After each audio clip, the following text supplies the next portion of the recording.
Well, well, well, look who comes crawling back, begging for art streams. I will oblige, but it's not because I like you or anything.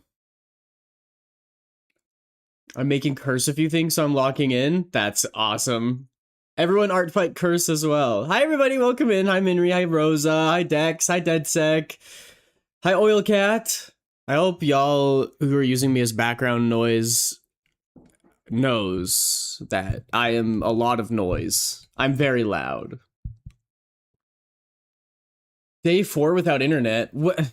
You lie. How are you here then? Oh, are you using your mobile data? Data? Da. Joke's on you, idiot. I'm in audio only mode. What? Bro, everybody got me on like a podcast today. Welcome back, everyone, to the Aiden Sketches podcast. Today we're talking about lemons. Where did they come from? Who made them? Why does life give them to me? Hope you got enough coins for all those wishes. It's just a theory. Data. Data. I don't know which one is which. Do you say data or do you say data?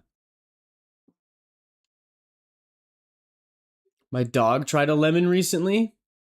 Did your dog enjoy it? Aden PR? I don't know what that is. Is that a band? Oh, hi Tia. Should I make a podcast? Just me talking to myself? Good morning. It's me and Shaden talking back and forth. That would be quite interesting. Good morning, Shaden. How's it going? Jump off a bridge. Oh, okay. Storm said no power, no internet. Got power before internet? Oh, weird. I hope you get your internet back soon. That storm was crazy, wasn't it? I think a lot of people didn't get to do 4th of July celebrations because of the storm. He was confused. He didn't want us to take it, but kept setting it down and then backing away, barking at it, and then trying to take another bite. That's very funny. Ruby narrates, hi, welcome in. How are you? Good to see ya. I say data, but that's the accent. I was always curious. Is it data in like non-US countries and then data in US? I say data, but that's because I have father issues. Well, same. Except that's not true. I say data, but I'm Canadian. So like maybe only Canadians say data. I say it both ways depending on how I'm feeling. So true. It's like me deciding whether or not to take the receipt. There's no rhyme or reason to it. Would you like your receipt today? Sometimes I'm like, fuck it. Sure. I'll take a receipt. New sub? Thank you, Ruby. I appreciate that. That's kind of you. I hear when it's typed, it's data, and when it's written, it's data. Really? That's the first word that I've heard of that is different based on if you write or type it.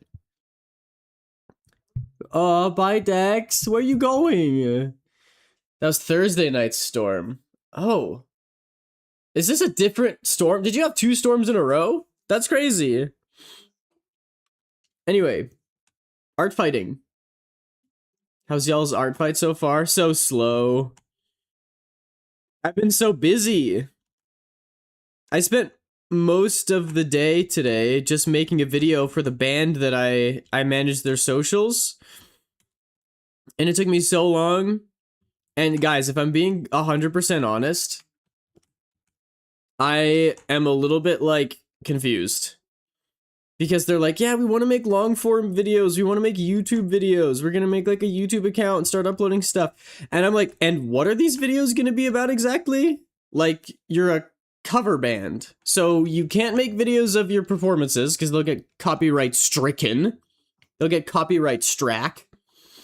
And they're like, oh, we can do travel vlogs. And I'm like, yes, famously the most popular form of YouTube content, behind the scenes band travel vlogs. Where nothing happens, and no jokes are made or anything. It's just like, here's the bus. Here's us driving. Here's us setting up. That's it.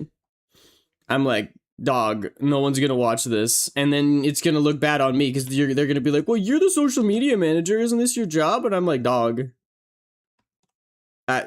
You don't know it, but I'm an anime boy.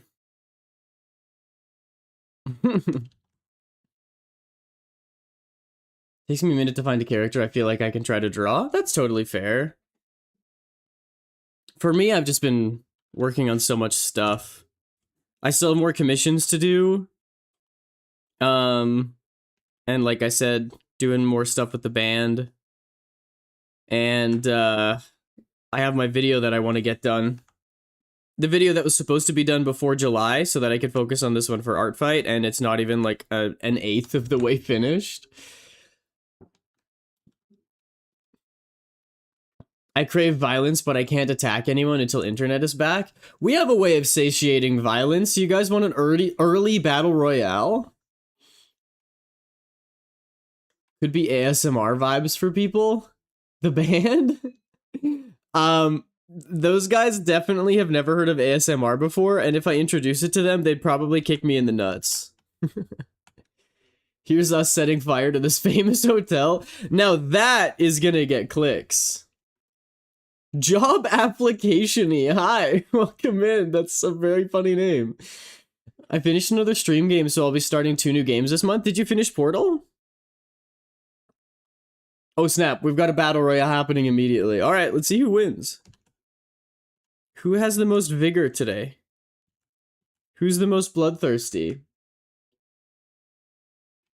I finished Portal 2, and how was it? Have I previously entered one of your broadcasts? I can't recall. I don't believe so. I think I would recognize that banger name. Job application-y? I don't recognize it.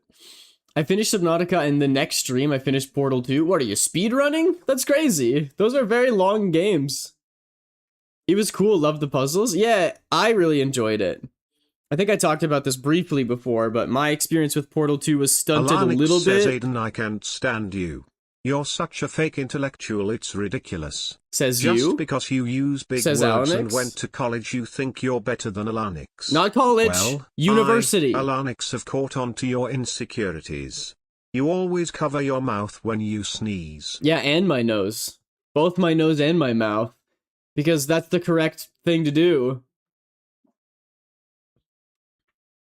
Not only is it good for your health, but it's almost, I would argue, ow!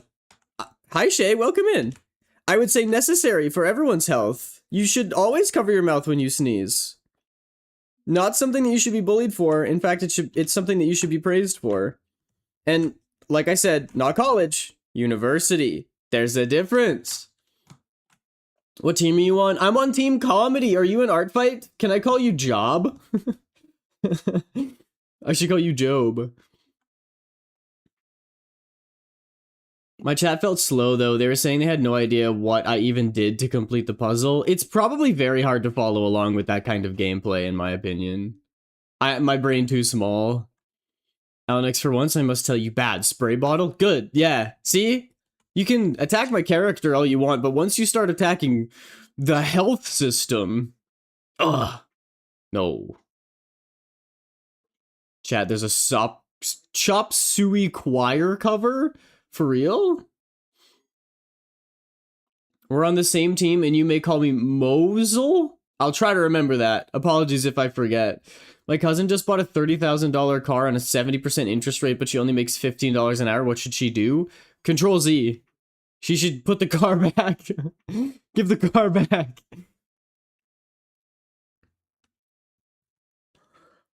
Or the other option, rip data centers apart for the copper lining in their walls and then sell it on Craigslist.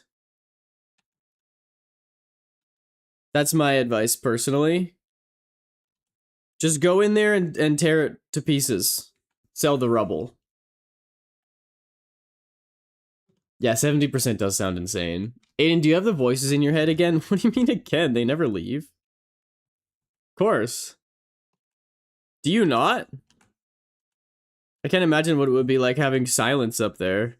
Just quiet all the time? No thanks.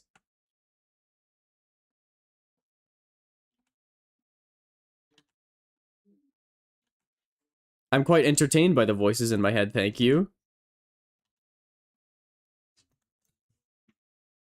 You watch YouTube to get content. I listen to the voices in my head for content. We are not the same.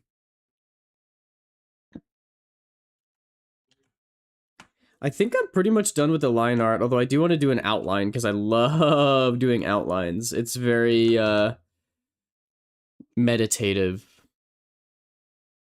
Melt it down and then resell the copper. Now you're thinking. That way they can't trace the wires back to you. You break into a couple different data centers, steal all the copper, then melt them down, make an Iron Man suit, call yourself Copper Man, and then you can't get sued by either the data centers or Marvel. How many attacks have you received at this exact point in time? At this exact point in time? I think 5? Let me double check that for you. Mosul? Oh, that's my attacks. I've done none. Oops. I'm working on it. Why doesn't the embed images work? I'm angry. Oh, I got another one. Asher gave me one. 1, 2, 3, 4, 5. It's 6 now. I've received 6. And I'm working on my first one, but in my defense, I had to do commissions first, and I still have to do commissions first. I'm just gonna take the picture off of my profile, because every time I try to embed the picture, it lasts for like an hour, and then it just becomes a giant block of text. I don't want that. I'm getting rid of it. I have also received 6. Hey, nice! How many have you doled out? You a true warrior? No, I do, but sometimes I tone them out. Yeah, it's true. They're louder and quieter on different days. The voices in my head, that is. Also, flock cameras, just saying. What is it? Wait, flock cameras, what for? I just want internet back. I think I'm going insane. Oh, I'm sorry, Oil Cat. I know how that feels. I hope you don't get overcharged on your mobile data usage. As of now, I've attacked 4 people. Oh, sweet. I gotta get my numbers up. If I'm to be the #1 warrior in all of ARTFIGHT, I need to take this more seriously. I need to attack every single person on both other teams.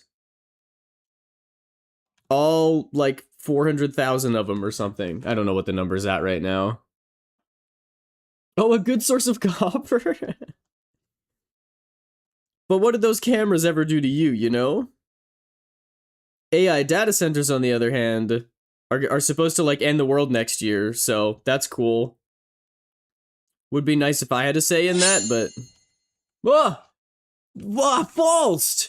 Whoa, welcome back! Thank you for the 13 months! Wow, you're over a year old! We can finally start calling you a year old now. Well, how does that work? Because you know how people are like, oh, my baby's 37 and a half months old! And you're like, what is that math? I feel like that should just stop after a year. Also, you know what I learned today that greatly displeases me? I'm on my 25th year of life. I don't know why, it never really got into my head that when I turned 24, that was the end of my 24th year, not the beginning of my 24th year. I'm halfway through my 25th year of life right now. Which makes me feel like I'm 25. But I'm not. I've only lived the 24 year, but I'm on my 25th year of life. So then when I turn 25, my 25th year will be over. And then I'm on my 26th year. I feel like I just lost a year of my life. Anybody else? No, thank you though, False. I appreciate that. That's very generous of you. Mass surveillance in less than legal manner? Yeah. I've done like 7 or 8 and gotten 2. You're gonna get one from me, Oil Cat. Just patience. Grandpa? I'm not a grandpa! I'm not even 25, except that I am kind of. I don't know, I just don't like that. It makes sense when you think about it, because when you're born, you're not 1. When you're born, you're 0. And then after your first year of being alive is done, then you turn 1. And it's like, congratulations, you did it. 1 is over. So like my 24th birthday, I was like, yeah, I'm 24 now. No, I was done being 24 at that moment when I had my birthday. And that really screws with my head. I really don't like that. I'm basically 25. Me trying to get a rental car from the airport. You are 24 on your 25th year. Yeah, exactly. Exactly. That's how it's always worked. I know, but I never thought of it that way. Ow. There's one more year gone. Actually, if I lost a year every time I was blown up by one of those, I'd be dead already. I guarantee you. Unless I'm gonna be like, oh, I can't remember the name. There's some dude in the Bible whose name starts with M and he lived to be like 900 years old. Melchizedek? Mordecai? And Rigby? Meshach? No, I know who Meshach is. And he did not live that long. I'm attempting to locate an artist I would want to attack. And any ideas? Like how it's 2026, but we're in the 21st century. Yeah, that makes sense to me. I've always understood that with like the year. But my own age. I think if you sat me down and got me to like figure it out, I would come to that conclusion on my own. But it just didn't sink in until today that I'm already on my 25th year. It doesn't start when I turn 25. And it makes me feel like I have less time on this earth, but that's not true because we've always based the numbers that way. So the numbers that I expected to live are still the same. There's really no significance in this whatsoever. It's just spooky. Aiden, stop lying. I'm not lying. Look it up. There's a guy who lived to like 900 years old. I always say look it up because I'm the one streaming and then you guys never do. Okay, fine. I'll do it. Fine, I'll do it myself. Bible guy, super old. Well, they're all super old. It just popped up Bible Man. the TV show. I like how I'm so mean when I'm only like 3 years younger. Yeah, exactly. You got one foot in the grave just like me. No, it's okay, Minry. I kid. I jest. Guy who lived to be 900 Bible. Methuselah. According to the book of Genesis, Methuselah was the son of Enoch, the father of Lamech, and the grandfather of Noah. I know a guy. I was asked if anyone in my town can build a boat, and I said, I know a guy. Elsewhere in the Bible, Methuselah is mentioned in genealogies in 1 Chronicles and the Gospel of Luke. 969 years old? Epic. Not just 900, specifically 900 and also 69. That's awesome. God was like, is he gonna hit 970? And he's like, no, wait. This is gonna be so funny to the people in the 21st century. The 9 did a flip. Yeah, exactly. It would be 999, but 99. But no. 69 is funnier. So you had to do it for the bit. Rest in peace, Methuselah. I hope you are resting in peace. You were alive for so freaking long. That kind of sounds rough. My question is like, when Methuselah was 200 years old, is he like a bag of bones? Like, was he basically just a living skeleton for like 800 years? Or is it like you stretch out the length of the lifespan? So like an 80-year-old person today was Methuselah when he was like 700. You know? Wonder how he looked. Yeah, true. Older people tend to shrink. Yeah, he was tiny. Bro, when on his 900th birthday, they lost him behind the cake. They're like, happy birthday, dear Methuselah. Wait, where'd he go? And he's like, I think we need to order a smaller wheelchair. It's gotten too big. Imagine him looking 50 at 500. Yeah, that would be crazy. There's some silver foxes out there. I'm thinking like Chris Pine. Chris Pine's like 50-ish, right? I might be wrong about that. He might be in his like 40s. But there are some Hollywood actors who are in their 50s who look real good. So imagine walking up to like a Steve Carell type. That's another one. And being like, hey man, you're looking really good. How old are you? 500. Oh my god. Bro, you're older than the trees in my backyard. I know, I planted them 200 years ago. I'm playing a game with some friends right now. Oh, that's fun, James. What are you playing? What is that emote? I can't even tell. Kitten feet. Okay.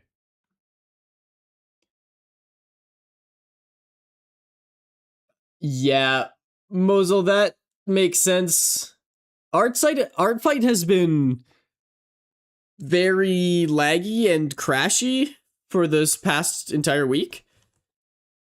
Their servers can't handle the load of people who are on it, which is a little funny because surely you expected this. Surely after last year you knew what would happen. Was ARTFIGHT expecting to get canceled before this year? So that they wouldn't have to worry about increased server costs? It's like Phasmophobia, but on Roblox because I'm poor. That's so funny. What kind of ghosts do they have on Roblox Phasmophobia?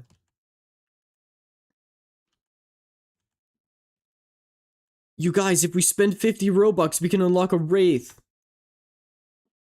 Everyone go get your mom's credit card. With 200 Robux, we can get salt. And then the ghost comes and snaps your neck, and it's just, ooh! I shall return shortly. Alright, see you soon. I've honestly had no problem. I couldn't get in, initially. I don't know if that was because of server load, or if they just maxed out the number of people. And because I was put in a wait list. And then, I mean, the website was slow when I used it. But now it seems to be working just fine for me. I've had no issues. I've got Minri's character sheet pulled up. Which is really funny because I have the PNG on my computer. So, like, I don't need to be on the website right now. But what if I get it done and I need to submit it halfway through? I don't want to wait for it to load, you know? It's just the way the cookie crumbles. Their servers are dookie? Yeah, a little bit. 25 different ghosts. That's a lot. Is that the same as Phasmophobia? I've never spent a single dime on Roblox. That's good, James. I'm proud of you, and let's keep it that way. I don't know if it was you who said it, but when I was talking about all my gacha games that I play, and I was like, I refuse to start spending money on them because once the floodgates are open, baby, you ain't getting them closed. Once I start spending money on Genshin and Zenless, I'm not gonna stop. Every new cosmetic that comes out, I'm just buying it. And then I'll regret it, I'm sure. So it's good for me to hold back a little. Exercise some self-control.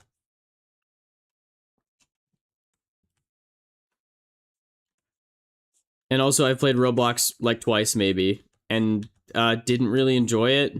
I don't know.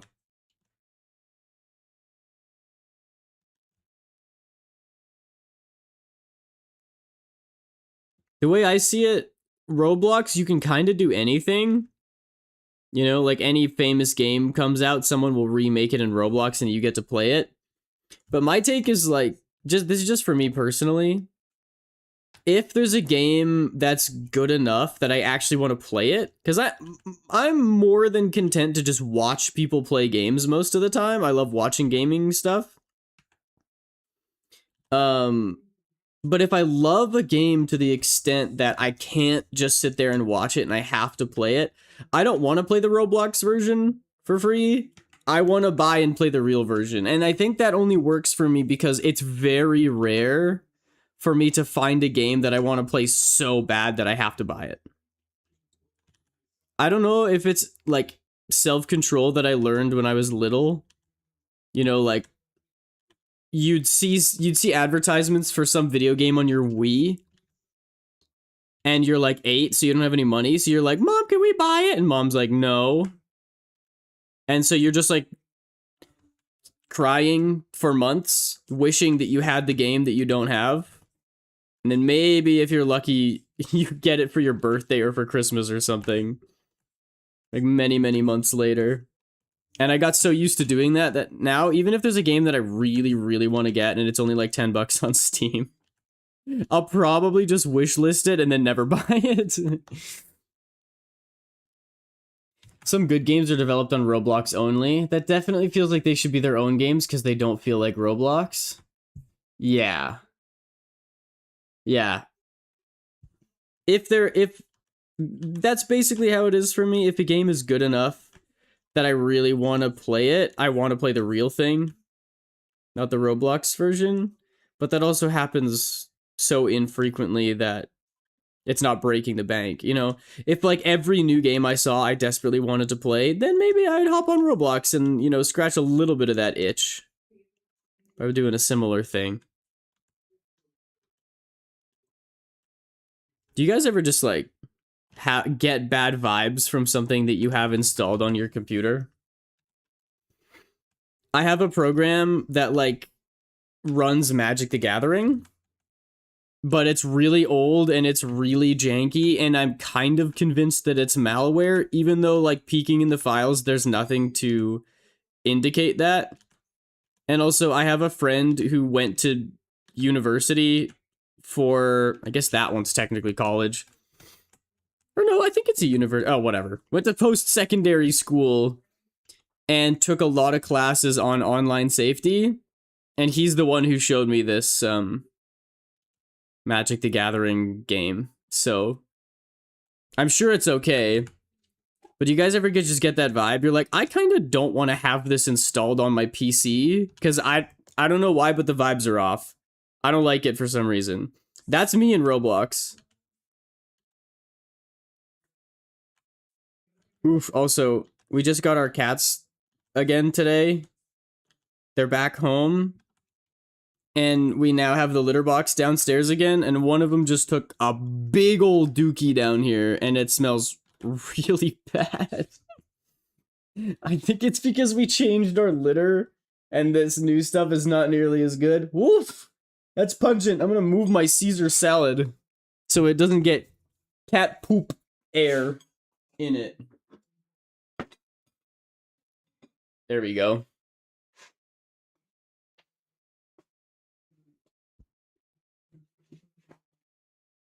Roblox is the real thing developed on Roblox. That's the only place to find it. Not every game, but a few good games. I get that. Roblox is towing the line. Discord is also towing the line, but I need it for Fugi. That's very true. That is true. I don't get that feeling from Discord, though. Even with all the controversies that they've been through and how close people were to dropping it. I don't know. There's probably no real reason behind it. It's just some feel way more sketchy to me than others. And Roblox falls in that sketch category, unfortunately. Oof, that is stinky. I might have to go open a window. I'll see if I can grin and bear it for now. I still use the desktop version, but the actual installed version I'm not a fan of, but need the installed version for Fugi to detect. Right, that's true. I don't know. I've been using Discord for so long, and all my friends use it, that I've grown very accustomed to it. That's probably another reason, is that I've only ever played Roblox very briefly. So when I did play, I was like, what is going on? And it's also just sort of does it do you know what I mean if I say everything feels plastic? Everything feels like a cheap knockoff version, even Dress to Impress. Like, we can agree it's kind of fun, but it doesn't look good. It looks really jank. All the animations and everything, just like there's no in-betweens. It just cuts from one pose to another, and sometimes you just like start T-posing and gliding around. So I gotta find the right games. That's true. There probably are some very... Check out World Zero. Wait, what's that one about?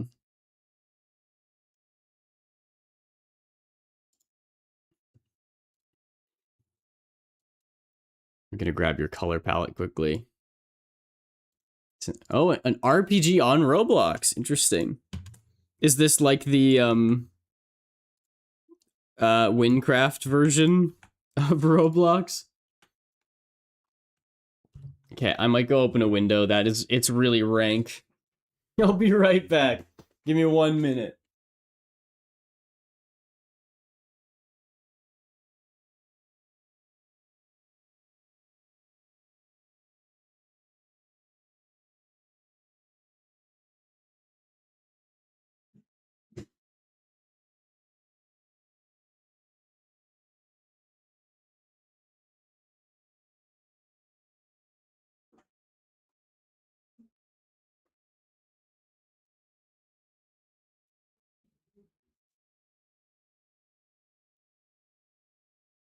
Okay, there.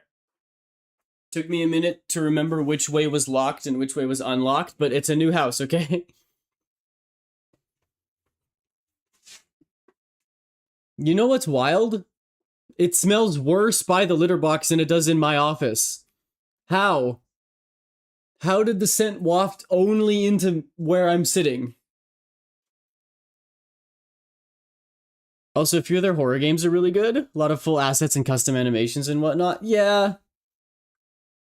I don't know. I think I I watch so many horror games and play enough that I don't, well, I mean, you never know until you try, right? But I definitely wouldn't get scared by them. Campfire smoke rules, it doesn't matter where you sit, it'll follow. Yeah, it's probably true. Oh, it is rough, though.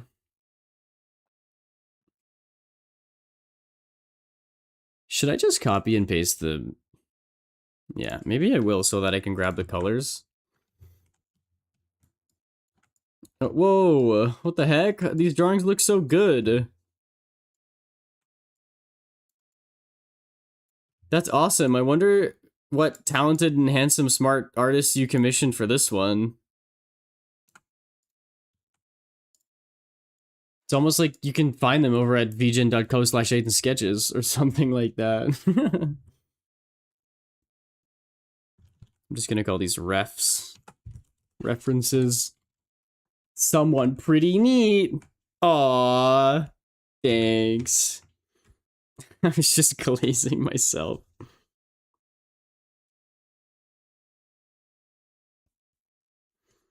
And also, I can't forget to, like, actually draw the lightning now. Now that I'm doing the flat colors. If I forget, I mean, it still looks kind of cool, but it does just look like you're hitting a pose. It looks like you're hitting the whoa. Wait, what the heck? I didn't give you the end to your glove. That's not how gloves work. Hello? There we go. That's better.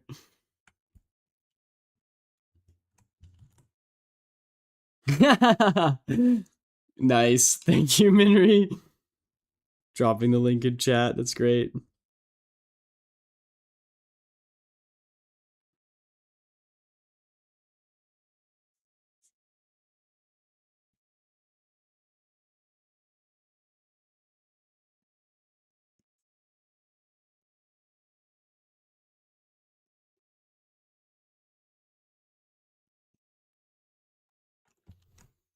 Aiden, I think I have a new favorite movie. Iron Lung is so badass. I gotta watch it still. I genuinely will, though. It's definitely on the list. I was about to go watch Obsession with a buddy of mine, and then realized I was busy, so I couldn't. But that's apparently a really good one that just came out.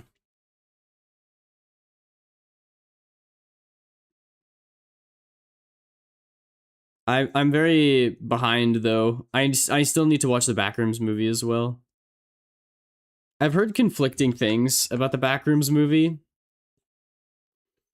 But I have been into the Backrooms for a long time. This isn't me trying to be a hipster and be like, I liked Backrooms before it was cool, but I did. I remember like very early on reading about the Backrooms lore and like all of the different rooms that you could go into and the different monsters that are there and like the path that you have to take in order to actually escape the Backrooms. It was really interesting. And I was a big fan. And then Kane Pixels started his series on YouTube, which I was really into, and I really like it for the lore.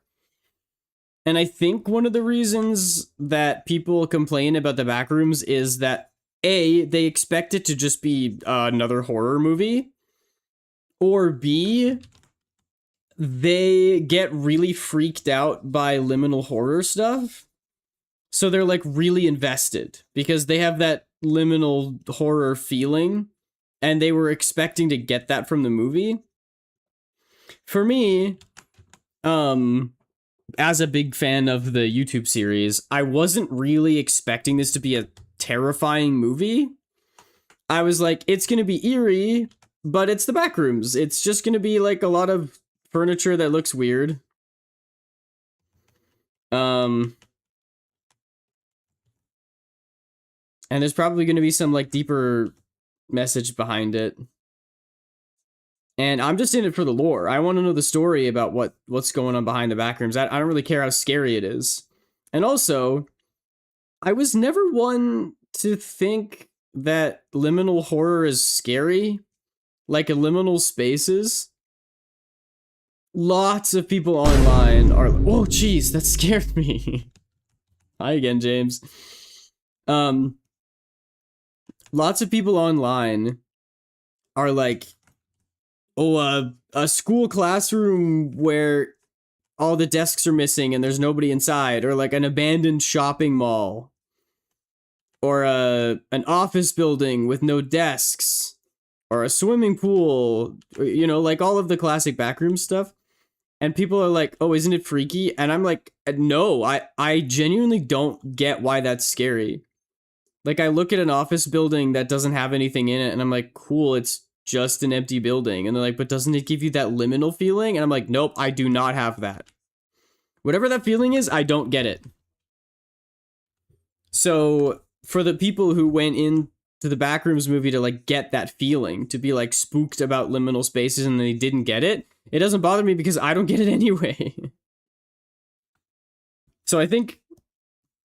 for all of the reasons that, you know, they may be valid criticisms of the Backrooms movie, I think I'm gonna love it no matter what.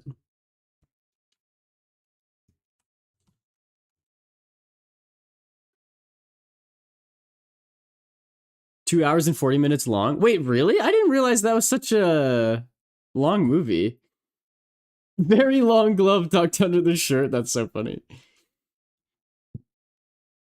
Aiden, stop lying? Well, we'll just have to find out if I'm lying when I watch the Backrooms movie. I was trying to scare you. Well, it freaking worked. That vine boom is loud. I want to watch Backrooms with my brother. Grrr. I want to watch Backrooms, period. It looks really cool. I want to see it.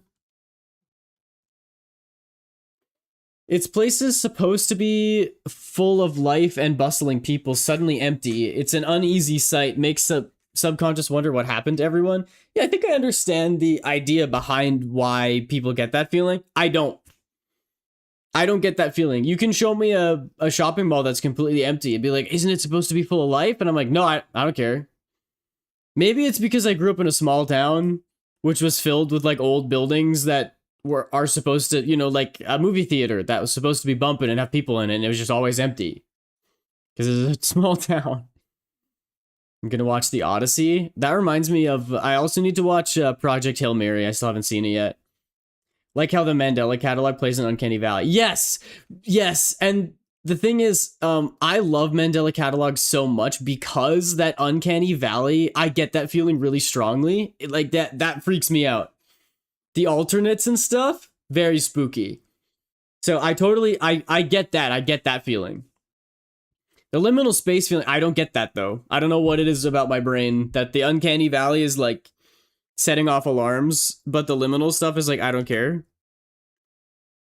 Maybe that's showing that my brain cares more about like human beings than about spaces, which would make a lot of sense because my teachers would tell me to become an architect, and I said I don't want to draw buildings, I want to draw people.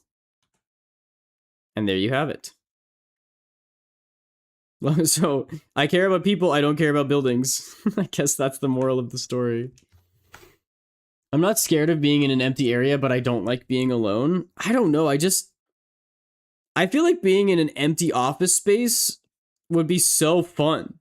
Like you could sprint around on those carpet floors and no one would be there to stop you. You could like roll around on office chairs. And you're not going to get in anybody's road. There's no one there to yell at you or judge you. That sounds like fun.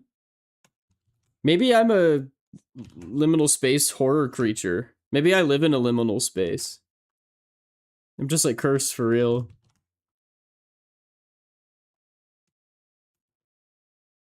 I half see those faces in the dark and in reflections, so Mandela hits pretty close. Oh my gosh, yeah, if you saw visions like that in real life, that Mandela Catalog would be terrifying. Yeah, that would be so freaky. Oh my goodness. I'm glad I don't get that. I'm glad I've also never had like sleep paralysis or a sleep paralysis demon. That would scare me so much. And I actually worry myself by like being like, well, if I think about it too much, what if I actually manifest what if I manifest myself getting sleep paralysis by thinking about it so much? What if I stress myself out so much by thinking about sleep paralysis that I give myself sleep paralysis? And so I tell myself to just take a chill pill, because if I don't worry about it, then it can't happen, right? Right?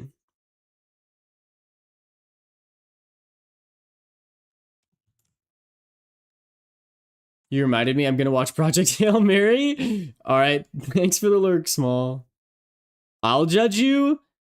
Alex, when have you not? You're always judging me. That's another thing new. I see it, but I also don't see it. Like, I'm seeing two things at the same time. Yeah, I get that. Like, I think.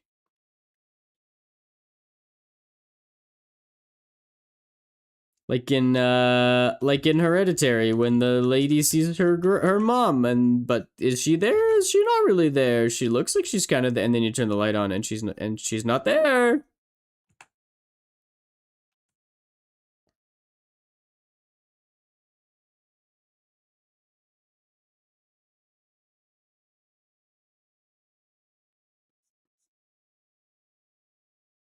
That was a great movie.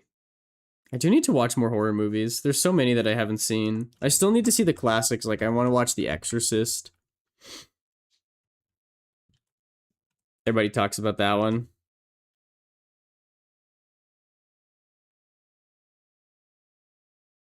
And Iron Lung, of course.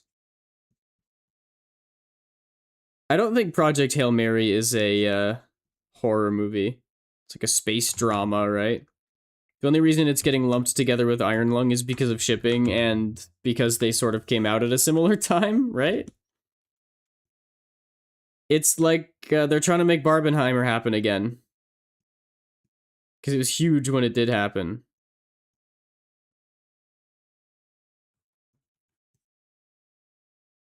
But that was lightning in a bottle. I don't think you can recreate that inorganically.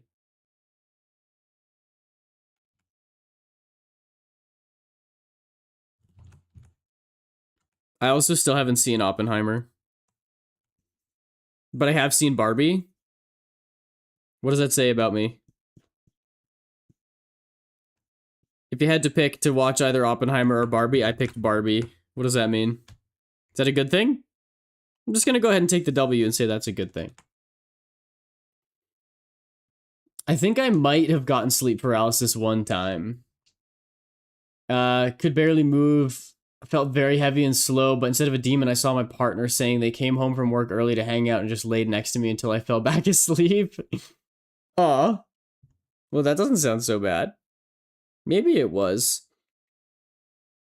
I know you don't always get a demon. Sleep paralysis does not always mean demon, but demon always means sleep paralysis. It works one way. Barbie. Barbie is peak. I can't disagree with you there. I'm just kidding. Anywhere else I'd be a 10. Is it my destiny to live and die a life of blonde fragility? What a funny movie. It's so good. And also just wild. I didn't know what it was about when I went into it. And if you had told me beforehand, I don't think I would have believed you. They're like, yeah, so it's Barbie and Ken, you know, the dolls. They go into the real world and Ken discovers the patriarchy. And he loves it. It's so good.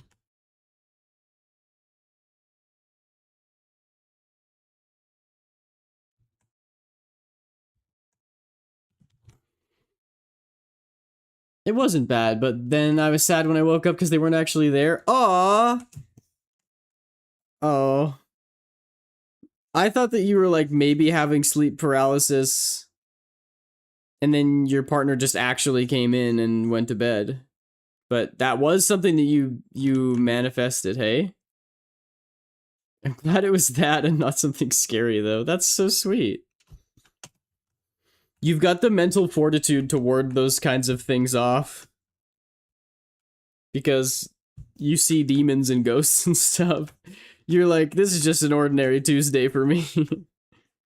Been there, done that.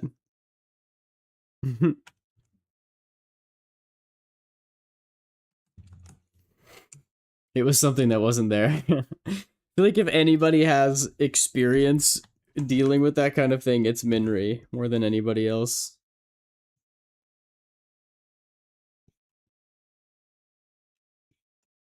Because it certainly ain't me. I'm the first guy to die in a supernatural horror movie. Because everybody's going to be like, don't make it mad, it's a real ghost. I'll be like, yeah, sure. So if I tell the Ouija board to cut my head off, then I'm going to die. And then cut to me 3 minutes later, dismembered in pieces. He should have listened.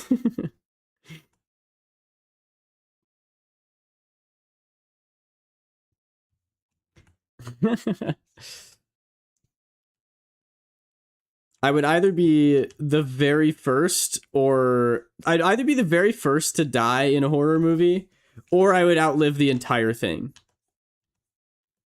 I think if I'm feeling up to it, I'm going all the way. Doing whatever it takes. But if I'm not in the mood, I'm out. Day one, I'm gone. Either I don't realize the zombie apocalypse is happening, and I get bit in some like really unfair scenario. You know, it's not like I was overpowered or caught lacking. I was just like out on a bike ride and somebody like called me on the phone and I pick up and then a zombie walks up behind me and bites me. And I was like, dude, I was on the phone. That's not fair. Nobody ever calls me. Of course, somebody had to call me literally right when there was a zombie beside me, and now I got bit, and now I'm gonna be a zombie forever. Just my luck. But if that doesn't happen, I'm lasting for the entire apocalypse. You guys want to know the secret? Go to Costco, because the zombies can't get in if they don't have a Costco membership. And if they're zombies, they can't get a Costco membership. So, like, it's a win. Got it!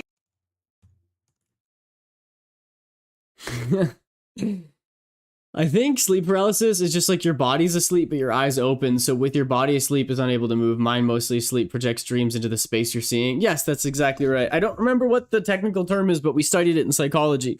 There is a part of your brain that turns off your movement when you're asleep. It's to prevent sleepwalking and also like pooping yourself while sleeping. And it literally is like a switch that your brain turns off so you can't move when you're asleep. But sometimes you wake up and the switch doesn't flip, and that's sleep paralysis. You're still dreaming, but your eyes are open and you can see your room, but you also can't move your body. There's your first mistake. Never use the Ouija board. A Luigi board? Ah, shoot, the zombie apocalypse happened? Dang, sorry guys, I didn't realize I was drawing and watching anime for the last 2 weeks. So real. If the zombie apocalypse ever actually happened, it would be over before we knew about it. Like, by the time it's on the news, we'd be like, what? There was a zombie apocalypse? Trust me, I know, I researched this. I was a 13-year-old boy once. What has occurred during my absence? We're talking about zombie apocalypse now. When I was a 13-year-old boy, I like looked up, I was like, I gotta be prepared for the zombie apocalypse. And I saw some list that was like 10 reasons why the zombie apocalypse would never happen. And they like listed how like dead bodies can't survive in heat or cold. Like literally the flesh just wouldn't be able to move. Even if you were like fully conscious, but in a dead body, you would just decompose immediately. That was one of the points. And then another big point was like, hey, you ever heard of the US military? Like, oh, the military's overrun by zombies. Like, that's not happening. That's not... You do know we have nukes, right? And we just choose not to use them, which is a good thing. But if there's zombies, you know, if they're like, New York City has fallen, it's like, oh, well, we have a solution for that. And lots of other things.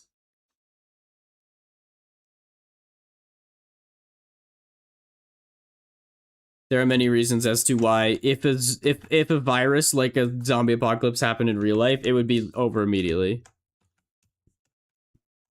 But if we are talking like Walking Dead rules, that's my thoughts. I think either I die immediately or I outlive the entire thing.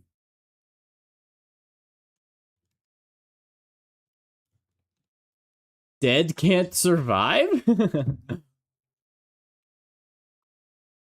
Chat, I believe today was the last day of Mythica saying good morning. Oh, no! But I think Mythica said he'll be back in chat to find somebody new to say good morning to. I mean, we saw what happened in 2020. Can't say for sure it can be contained. But that's a virus that spread through the air. A zombie apocalypse, very famously, quite deadly if you catch it, but actually very hard to get sick with it. I think generally the agreement is that you have to get zombie blood in your bloodstream. Like that's what biting does, right? It gets their fluids in your fluids, and that makes you zombie. But also, I think if you like have an open wound and zombie blood gets in there, you probably get infected, right? So like, as long as you're not in close contact, as long as you're not exchanging fluids with a zombie, which you freaks would. No, I'm just kidding. As long as you're not doing that, you're fine. Very hard to catch zombie.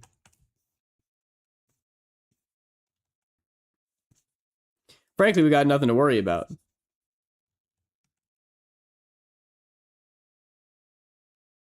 Zombies are real, but contain to bugs and fungus. Yeah, isn't that the one fungus that like gets in the cricket's brain and like controls it, like makes it move around and stuff? That's terrifying. I was trained so easily to expect them. I'm so susceptible to clicker training, just haven't been trained yet. Clicker training? Like cookie clicker training? Like cookie clicker? It's gonna happen. You can't fight it, James. We're playing Cookie Clicker on stream someday. It's gonna be great. We're all just gonna chill and talk, and I'm gonna hire 10,000 grandmas to cook for me. Have you seen that fungus that is like hyper intelligent in the way it moves? I don't remember what it's called, but it's actually amazing. They can this fungus is so intelligent that it always finds the fastest route, like the most efficient route from point A to point B regardless of the obstacles. So they would, I think scientists started out by putting, I don't remember what it was. It was like food or some kind of fungus food on like the opposite side of a tree. And they watched as the fungus grew around all of the like rocks and everything to get to their destination. And then they tried it again by mapping out the London subway station or system. And the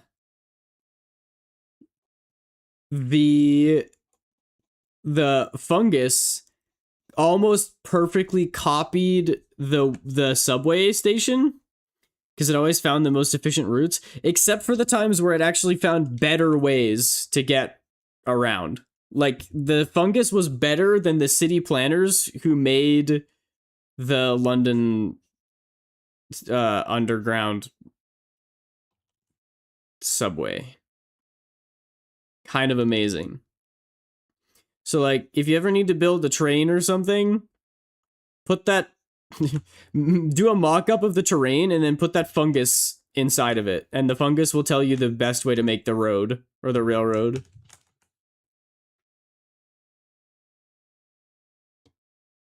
Poor sweet innocent Aiden. I don't... What does that mean? What is clicker training? Common fungus W? Exactly. Fungi are cool. It's just, I wish that they weren't so gross. Mushrooms kind of freak me out. I don't like all the holes that they got in them. I'm very trypophobic. Well done, James. Aw, I feel like I'm being patronized. What is clicker training? Why is... I'm being treated like baby. Just because I don't know what this is. Is this another sock on the door situation?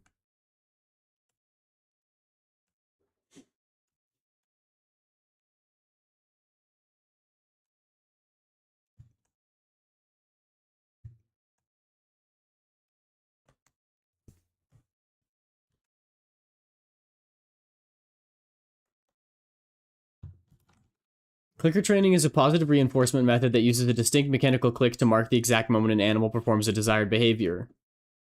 I know! I can't stress this enough. I took many high-level psychology classes throughout university. Although it's not only for that kind of animals. Explain yourself. Elaborate. I know what a clicker is, but I picked up based on context cues that you guys were talking about something nasty. Don't patronize me. What is it? What does it mean? If you are being treated like a baby, do you feel younger? No, I feel patronized. Some people are clicker trained. Okay, the way that y'all are talking about this makes it sound like it's sexual style. But you could clicker train me by, like, giving me a chocolate bar and then clicking a button. And then every time you click that button, I'll be like, oh, chocolate bar. It can be sexual. Okay, well then don't make me sound like an idiot for not immediately assuming that it's sexual if it's not necessarily sexual.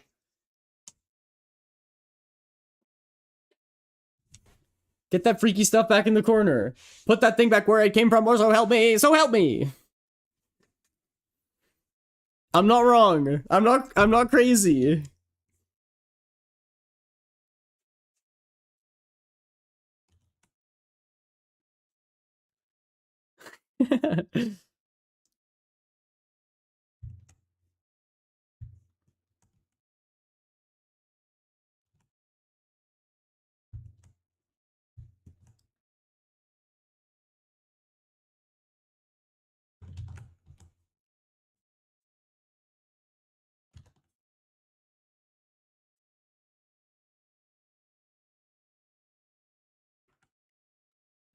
SMH my head. Shake my head, my head.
Did you get a chance to check out the name tag video? I have not. If I'm being honest, I totally forgot about it. Normally I'd use the excuse that I'm busy, but that's not the truth this time. I forgot. And you know what's funny is that right before stream, I was looking at stream avatars. I was like, wasn't there something I was supposed to do? So I turned it down so that, instead of 20 max people in a boss fight, I set it to 10. Hopefully that way, if difficulty is based on max players, which I hope it isn't, but if it is, you guys will still be okay. It's not super absurd. If we start getting to the point where we regularly have more than 10 people wanting to play boss battles, we can change it, but I don't think we have that problem right now.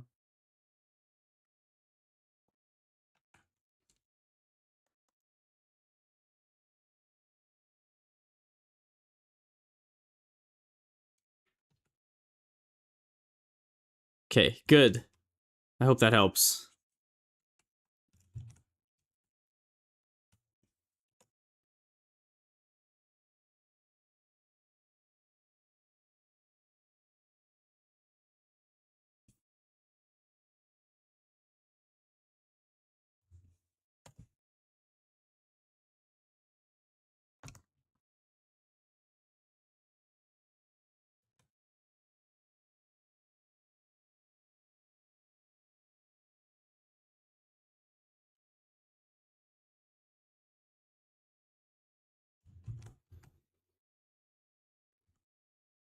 I'll try to remember that for next time, though, because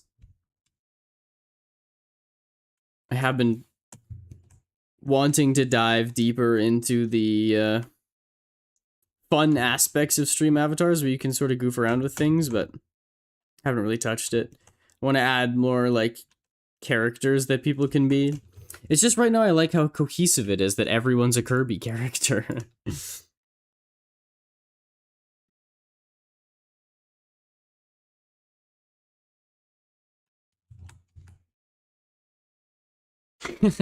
Kind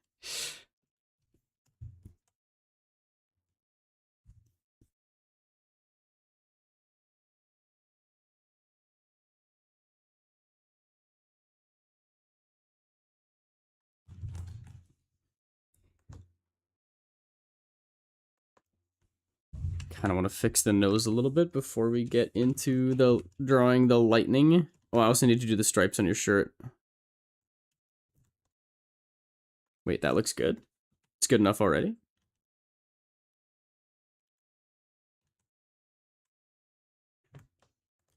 All right, cool. We'll just leave it then. I'm not a Kirby character, right? You're like the default box guy from stream avatars. I guess anybody could be that if they wanted to. I'm a rebel. It's funny that everybody else has decided to be a Kirby character, though. I'm actually surprised. I thought stream avatars was like really popular and that there would be like hundreds of very well-made packs. There's only a couple. Like, I've probably browsed through all of them while looking for character packs. And I know you can make your own, but they actually charge you extra for the add-on to be able to make your own.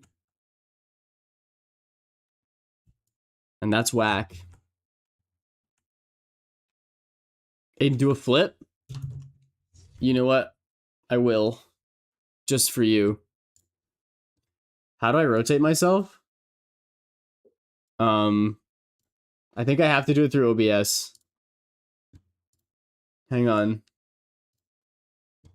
Ready?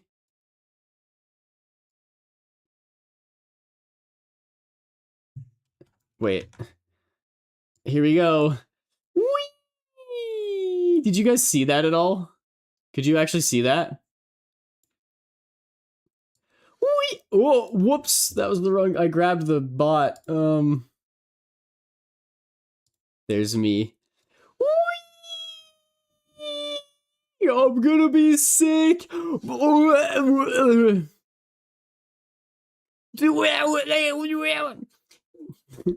I should do like a... I should read chat like this. If I knew how, I would totally... one where you can have full customization. See, one for the love interest of starting, but those are customizable. The Doppler effect. Yeah, I've seen that too, that you can be Stardew. I've also seen one where you can be Terraria, but I was like, shouldn't this be cohesive? Shouldn't there be like, kind of a general idea behind the stream? I need to steal. Welcome in. Just drawing pictures for ARTFIGHT. How about you? And I was like, is it kind of jarring? Like, Terraria doesn't really fit my vibe. Is it weird for everyone's characters to be Terraria? And I decided that Kirby was slightly more fitting. Because it's kind of anime, and I grew up playing Kirby, so. Same? You're doing ARTFIGHT as well? What team are you on?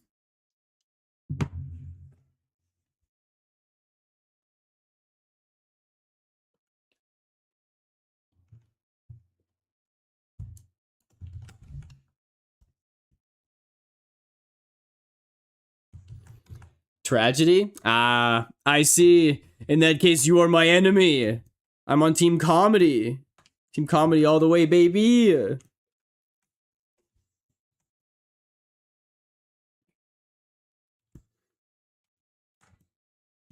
I'm glad that the teams are still very even, though.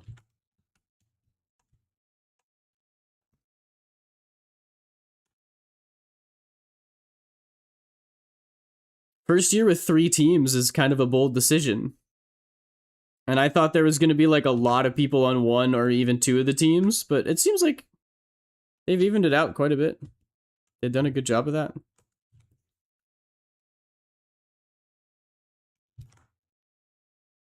Tragedy gang! Alright, Minry, see you in a bit. Why didn't you say bless you? I just sneezed. Because you weren't done. You're gonna sneeze again, I know it. I recently bought a drawing laptop. Or sorry, I bought a drawing tablet for my laptop, and now my art is actually passable because I don't have to use a mouse. Hey, that's awesome! Congrats! I'm glad that you can use a pen now. I can't imagine having to draw with the mouse. That would be so painful, I would probably give up before I could actually finish anything.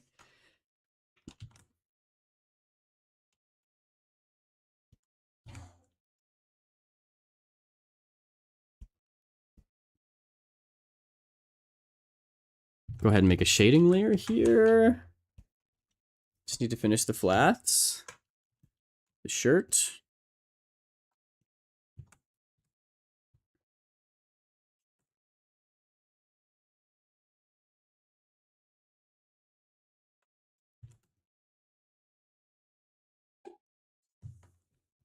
There we go.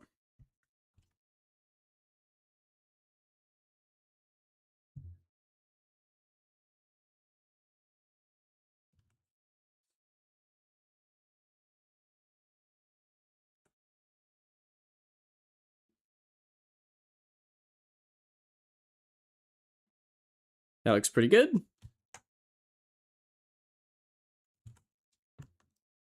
And then the lightning.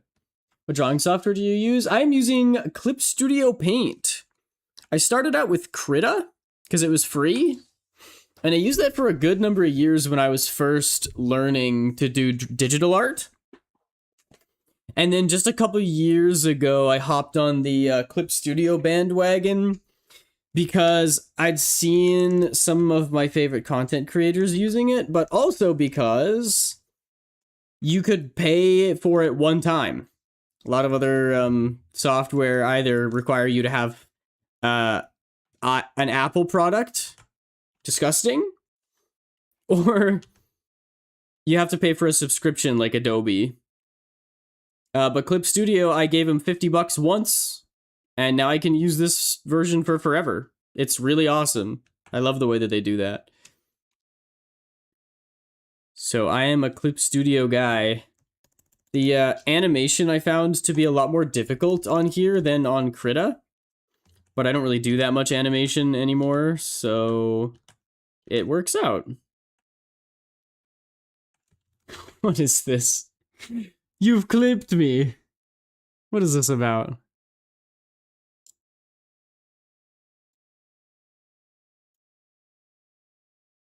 Oh, this is me doing a flip.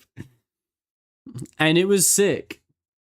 That flip is going to go down in history as the flip of all time.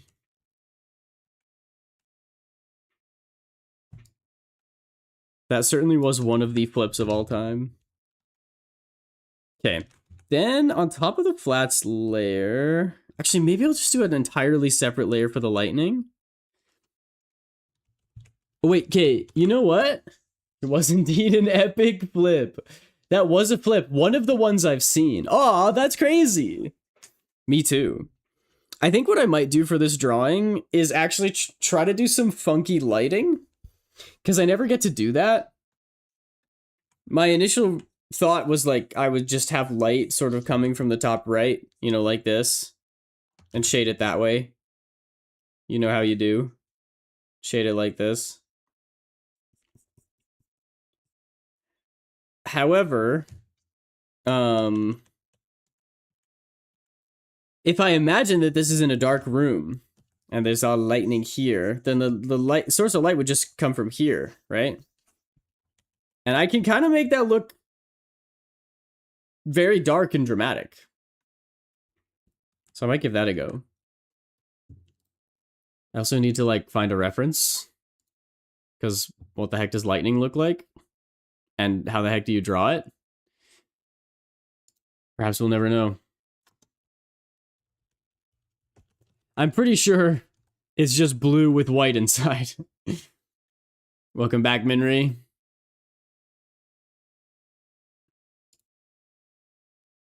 Okay. Separate layer for the lightning. I'm gonna use the same the same pen that I use for everything. The same brush. You got cheese and crackers?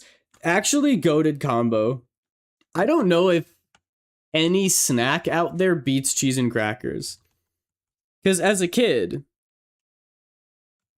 you eat cheese and crackers. And then as an adult, you make charcuterie, which is grown-up cheese and crackers. Which is also delicious. And it's so versatile. You can have it with jam, or with peanut butter, or with apples, or with nuts. The possibilities are endless. What about cheese-flavored crackers? Those are good. Cheez-Its, I approve. However, I don't think they overcome the original combo of cheese and crackers. I think cheese and crackers together is like a... You know what? I'm going to say it's a 10 out of 10 on the snack tier list. I think cheese-flavored crackers are like an 8. Maybe even a 7. Because now that I think about it, Ritz Bits, like the little peanut butter Ritz ones, I like those more than Cheez-Its. The question is, though, are the peanut butter Ritz Bits better than the regular cheese Ritz Bits? You know, like the Ritz cracker. You know what I'm talking about? The little tiny Ritz cracker sandwiches?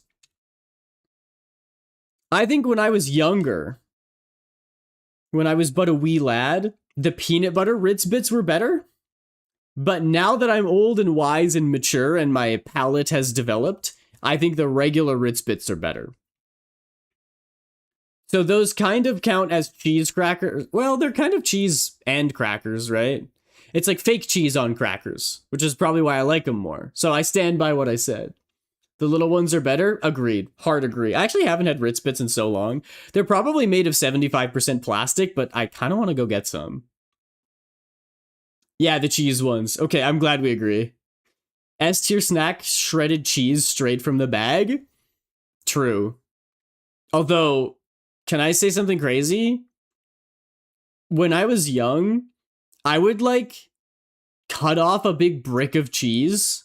Like imagine a cube, not like a slice, a whole cube. I would just cut that off and eat it. I would bite into a piece of cheddar cheese, old cheddar cheese, like it was an apple. Yes, cheese blocks. We love cheese blocks. Local streamer discovers cheese is the greatest food.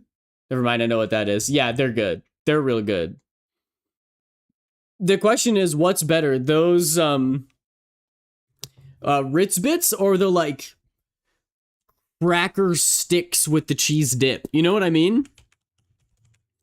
Cracker sticks with cheese dip. I gotta find a picture of this so you know what I'm talking about.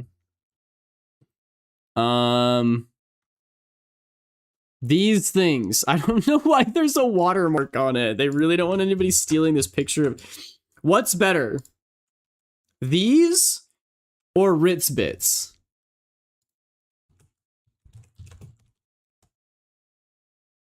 Chunk of cheese is fantastic, but it's gotta be the right cheese. It's true. But the cookies and cream ones are the best? Cookies and cream Ritz bits? No, that's too far. What? They had a perfect formula. They had regular, which is cheese. These ones. Oh my gosh, that's a big boy. This is default flavor. And then you throw in another flavor to get a little bit cute. They added peanut butter. That's the perfect system. You've got your primary, you've got your secondary. Switching to your secondary is easier than changing to cookies and cream. Oh, the stick. Oh, are you talking about Dunkaroos?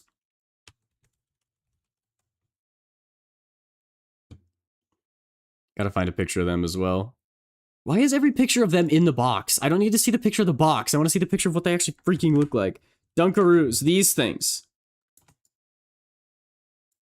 Cheese dipsticks are mankind's worst creation. You know what's funny about that?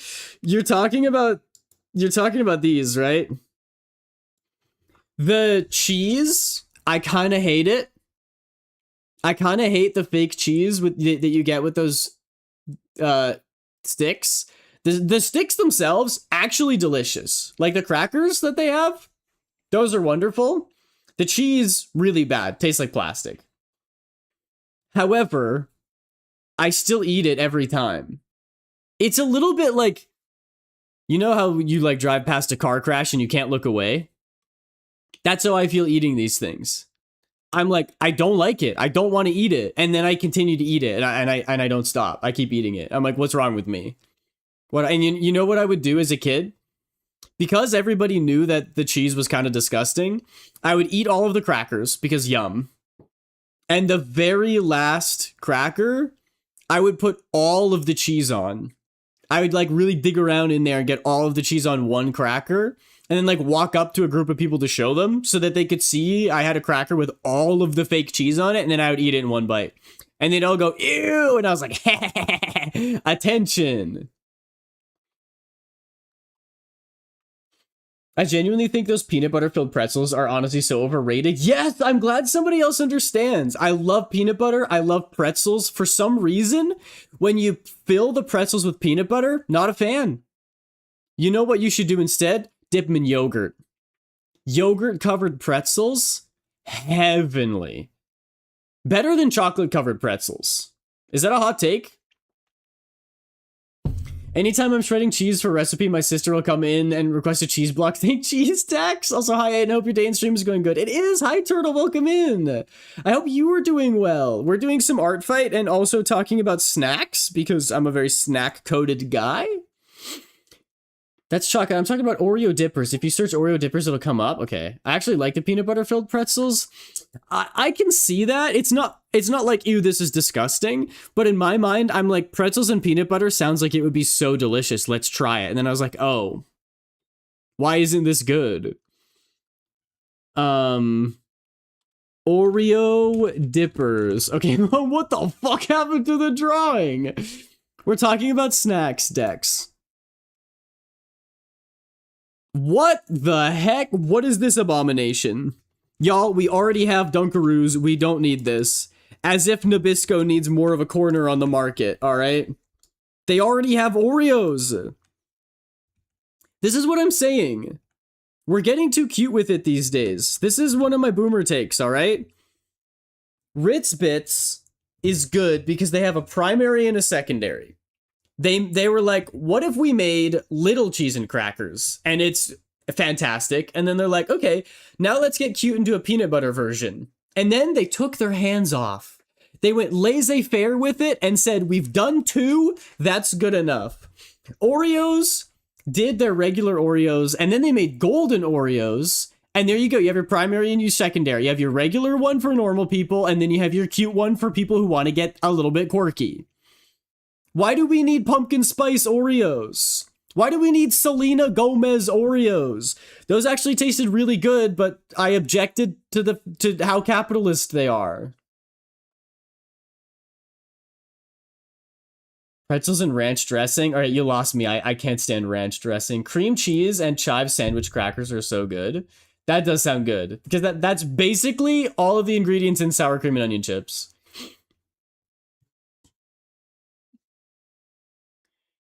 The shark got me, so I'm evaporating like Peter Parker in that one scene, but I'm good. What shark? Fruit jerky? Yes! Oh my gosh, I know what you're talking about. What do they call them? I don't remember. It's like dehydrated fruit bars, but they're like really thin. Yeah. I approve. Chat type, what if you hate cookies and cream? I don't hate it. I'll have, if it's being offered. But cookies and cream is definitely low on the list of my favorite flavors. What about those cheese crackers with cheese filling? I'm not sure I know what you mean. I have never had Skyflakes. The BTS Oreos? No, I haven't had those either. It's so funny to me that they're like, what do you think a boy band tastes like? What if a boy band were a cookie? What if Selena Gomez was a biscuit? And you could buy her and eat her. Just like so, just very obviously a money grab. There's square packaged in 6. Let's see if I can find a pic. Okay, I'm intrigued. I think Neapolitan ice cream isn't good. The separate flavors are good, but not together. That's kind of crazy. I can give it to you that, like, depending on how you're feeling, it might be better to just get one flavor of ice cream instead of the 3, but whenever I get Neapolitan, I get a little bit of each, and I mix them all together. I wait for them to melt a little bit, so it's like soft ice cream, then I eat that. That's my favorite. However, if you guys had to pick one, you're given... Hello, Midnight Mako, welcome in. You're given one flavor of Neapolitan. You're not allowed to combine. You have to take either chocolate, vanilla, or strawberry. What do you go for? Because I have a crazy take. Oh, the shark. Oh, I see. In my case, you need iron supplements or I'm weak and sick. Oh, I'm sorry, Turtle. I hope you feel better. Chocolate all the way. Okay, we're getting some chocolate Andes in chat. Chocolate. I have a crazy take. You guys aren't gonna believe me. I would take strawberry.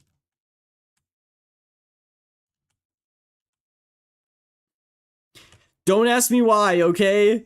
Strawberry normally is not my favorite flavor of ice cream. I like vanilla. I'd probably take strawberry over chocolate. I just don't like how chocolate ice cream kind of tastes dry. Does anybody know what I mean? It's not like refreshing. Vanilla is to me in that way, but for some reason, when it's specifically Neapolitan strawberry ice cream, that shit goes hard. I am the one kid in Cloudy with a Chance of Meatballs who goes, "Oh boy, strawberry," and then face plants in the field of strawberry where everybody else is on the other two. Can I send my user in chat? It's my first art fight. Yeah, absolutely, of course.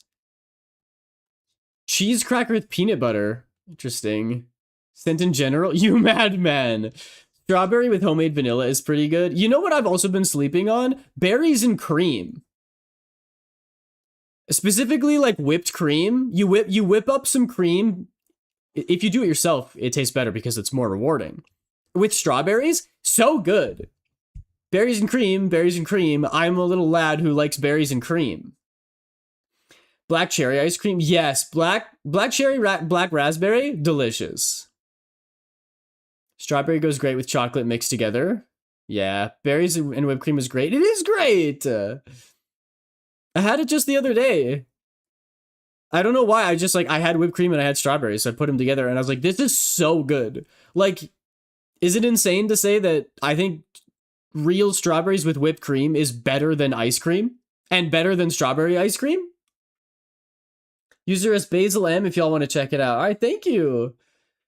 My favorite ice cream has always been mint chocolate chip. I love mint chocolate chip. Anything with mint and chocolate in it. After Eights? What do they call the Girl Scout cookies that are the mint ones? Whatever those are.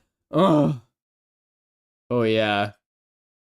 If you're not a big dairy head, then it makes total sense. I am a dairy head though. Thin Mints, yeah. Oh yeah, Thin Mints. After Eights, mint chocolate chip, any mint and chocolate combo is amazing. I absolutely love it. I'm a chocolate milk guy. That's the dairy head that I am. What percentage of milk are we drinking, folks? Shortbread, sugared strawberries, blueberries, and whipped cream is an insane dessert. It is! I'm glad you understand. That sounds so good. My first drawing I made for ARTFIGHT this year took me like 2 hours, but I think it's one of my best. Oh, that's awesome to hear. If only I could be that fast. I gotta go soon? All right. I appreciate you popping in though and hanging out. I've always been a 1% milk guy. And I realize that's only because that's what I grew up drinking. You know how like with everything in life, a section of what you believe is based on like how you lived in childhood. Like the first time you live with roommates, you'll be like, I can't believe you actually put the dishes there. You're insane. Obviously, this is the cutlery drawer, and that's where the glasses go. But the only reason you think that is because that's the way your parents did it, right? Like that's how you grew up with it. That's what milk is. I promise you, if you grew up drinking 2% milk, I'm going to seem like a weirdo. But those of you who grew up drinking 1% like me thinks that the 2% are the weirdo because it's too creamy. It's simply too creamy. You're just drinking cream at that point. But skim milk, that's just water. 1% is the true milk. It's the way God intended. You don't need any more percents than just the one. I like whole milk. You like watered down milk. Cream. See, this is exactly what I mean. Just take whatever milk that you grew up drinking, and then that's the one you like. Anything that with a higher fat percentage is cream. Anything with a lower fat percentage is water. What milk is the blue one? I think that's the one from Star Wars. I'm a weird one. I like coconut milk, specifically the coconut milk with boba. No, I think coconut milk is good. I like how my parents would get me soda from McDonald's, pour half the cup out, and then fill the rest with water. As an adult, every soda is way too sugary. There you go. Honestly, a good way to introduce that to your children. Like, instead of making cake that's full of sugar and crap, you know? You make like a health cake that doesn't actually taste that good, but like if it's the only cake your kids know. Except the only thing with that is they're going to go to a birthday party eventually, and somebody's going to bring those 2-bite brownies, which might be the greatest invention, period. Not even since sliced bread. I think it was greater before sliced bread. But, or after? Does that make any sense? I don't think what I said made any sense, but don't worry about it. Your kid's gonna have those and be like, my parents have been holding out on me my whole life. I'm going to eat 100,000 2-bite brownies now. 2% is peak? Oh my gosh. Does anybody else drink 1%? Is it just me? At least I get to hold the moral high ground of 1% being slightly better for you. That's a generalization. Just because there's less fat doesn't always mean that it's better. Some people need it. It depends on the person. Yada yada. Fat tends to be unhealthy. Whatever, whatever. Now that we're back to drawing, I'm not going to be able to play video games for a little bit. Why? It's funny. I don't mind milk, but milk with cereal is disgusting to me. What? Really? That's my dessert. Oh. When I don't want to, like, have ice cream, pour myself, Cinnamon Toast Crunch. The rule with my family was we weren't allowed to have sugary cereal unless we were camping. I don't know why that was the rule, but if we were on a camping trip, we could have as much sugary cereal as we want. So now I'll have myself a bowl of Fruit Loops for dessert. Yum yum. Must be a Canada thing. They don't even have 1% at cafes. Wait, really? Huh. What's y'all fave cereal? I know I just glazed Cinnamon Toast Crunch, but I think it's Frosted Flakes. I like a lot of cereal. If you couldn't tell, white boy enjoys cereal. But I had Frosted Flakes again after having like Lucky Charms and Fruit Loops and stuff, like all the very sugary stuff. I was like, oh, Frosted Flakes isn't going to be as sugary. It's not going to be as sweet. This is probably like half the sugar in Fruit Loops. So I had it and I was like, wait, this is really good. It tastes yummy and it's just as sweet as Fruit Loops, but it doesn't taste as fake. I think it's the soggy cereal taste for me because I eat slow. That's totally fair. I think it also depends on the kind of cereal. We used to have these... Oh my gosh, what was it called? They were like wheat squares. Wheat... Bix... No, that's not it. I absolutely have to find this. I don't know. I don't remember what they're called. They were so freaking good. And they were better the soggier they get. I realize that's an insane take. But I really like them. Wheat Squares cereal. What is this one that I'm thinking of? Not these. They were like really small.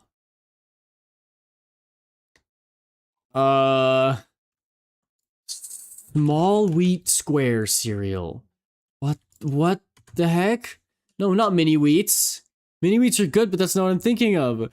This is gonna drive me crazy. It was an orange box. Oh no.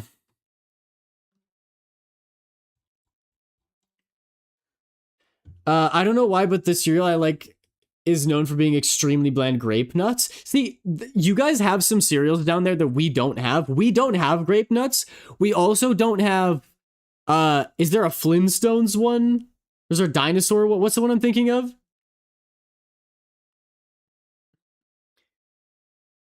Isn't there a Flintstones cereal? Fruity Pebbles. Fruity Pebbles. We don't have it. We don't have Fruity Pebbles. I've never had Fruity Pebbles. I've also never had grape nuts because we don't have them. Raisin Bran, low-key good, but only because of the raisins, but I understand that everybody hates raisins. Shredded wheat, whenever I once in a blue moon eat cereal, shredded wheat is really good. You had Rice Krispies? Oh yeah, Rice Krispies are also very good. Rice Krispie Squares, my go-to dessert for taking to a family get together or something. We also had oatmeal dino eggs. I love dino eggs. I love dino eggs. They're so good. They're great. Others call it bland. Even on the box, it shows adding fruit to it. I mean, we know that you like your simple flavors, right? Nothing wrong with that. What is the cereal that I'm thinking of? It's going to drive me crazy. It was like wheat squares, but they're like very small. Each piece is very, and I think they're like Kellogg's or something. I don't know. What the hell are dino eggs? You don't know what dino eggs are! I'm sorry, I'm doing the thing again. That's perfectly normal and understandable. Allow me to explain. Dino eggs are oatmeal packets that you buy from the store, but they come with these little, they're probably like a ½ inch tall egg made of sugar. And so when you pour the boiling water on them, they melt with the water, and inside of the egg is a little colored dinosaur made of sugar. So you get like a red Triceratops or like a little blue T-Rex or something. And then when those melt, they also turn into brown sugar, which then you mix into your oatmeal. So it's basically oatmeal with sugar in it. But it starts as dinosaur eggs, and then you hatch them, and then there are dinosaurs inside. And it's the greatest thing. Dude, resets so fast. I'm the only one allowed to yell. No, it's because sometimes it's really annoying when someone's like, have you seen Pajambas's Great Adventure? And you're like, what's that? And they're like, oh, you've never heard of Pajambas's Great Adventure? It's only the greatest movie ever made that every person on the planet except for you has seen before, you idiot fool. And then it's like, fine. It's like an okay movie. I hate that. You've never heard of insert media? Like, no one's heard of everything. No, there's not a person on the earth who knows every media. And it's annoying. Why can't I find this cereal? It's gonna drive me insane. I refuse to use AI for this. I mean, for anything. It'd be nice if somebody knew what I was talking about, and then I could be like, it's the wheat cereal, but they're like really small square cereal Kellogg's. No, stop giving me mini wheats. Small square cereal. Orange box. Reddit? Does Reddit know? Please? No, it's not cinnamon squares. We just got a box that says cereal on it before we found the one that I'm thinking. What is the one that I'm talking about? It's not Weetabix, is it? Weetabix? Nope, that's not it. What is it? Oh, like you with sex stuff? Okay, I'll stop that too. Is it not Frosted Mini Wheats? It's not. It's not Chex Mix either. Hi, Alicia and Claire Mikowski. Welcome in. Me whenever someone gets offended that I don't remember their names. Yeah. It's not Chex Mix. Isn't that cat food? No, it's a cereal. It's definitely a cereal. Is that the scene I was referencing in general? Okay, hang on. Let me take a look. Oh, that's funny. Oh, no, I've never seen those cheese-filled cracker snacks before. This is... I'm going insane. Whoa! Corn squares! Corn squares! Is that what it's called? Corn squares? Why does this look different? Why does it not look like this anymore? Corn squares. This is what the cereal looks like, okay? This is the cereal that I'm talking about. That is not the original box. It was orange. Corn squares, orange box. I'm not crazy. I know this existed. Where is it? Where are my corn squares? Corn squares Wikipedia. Maybe if I find the history of corn squares. No, not Captain Crunch, you idiot. Quaker corn square cereal. Iconic discontinued cereals you forgot about. Is it on here? Corn squares. Corn squares. Where? Has it been discontinued? There's a Sour Patch Kids. What? Also, multigrain Cheerios are really good. Quaker corn squares cereal. Are they not called corn squares then? What's the other box? What's the other brand that I know? Kellogg's Squares, uncovering the history and evolution of a beloved breakfast cereal. Kellogg's Squares? Is that what they're called? Kellogg's Squares. Kellogg's Squares. No, not Rice Krispie Squares! Have you guys seen the meme that's like, hey, do you wanna... Oh, I can't say Rice Krispie Squares. I have a lisp. Blue bar? That one's really funny. Honey Nut Checks? Crazy. I was crazy once. They locked me in a room, a rubber room filled with corn squares. I don't know why I went on that tangent. I apologize. This is how I be feeling when realizing reality shift. Yeah, but we had those like every morning. We had corn squares every morning, and they were in a box. I think it's not corn squares. I think it's something else, and I'm going insane. Anyway, those get better the longer that you soak them in milk. That was the whole point of that entire side tangent.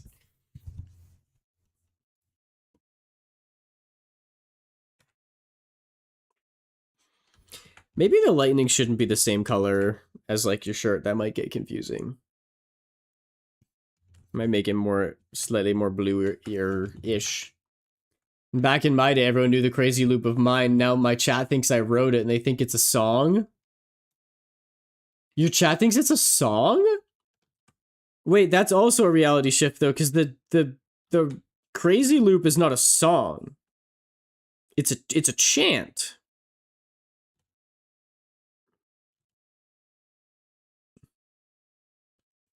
It's prose, not musical. My version, at least? That's crazy. Your version is also, like, wild, though. It's, like, twice as long. And it's like a... Then the flower shot up out of the ground, and then it went into the ground. On September 11th... Never mind. Because I say it in specific tones. Yeah, 3 verses. That's so wild.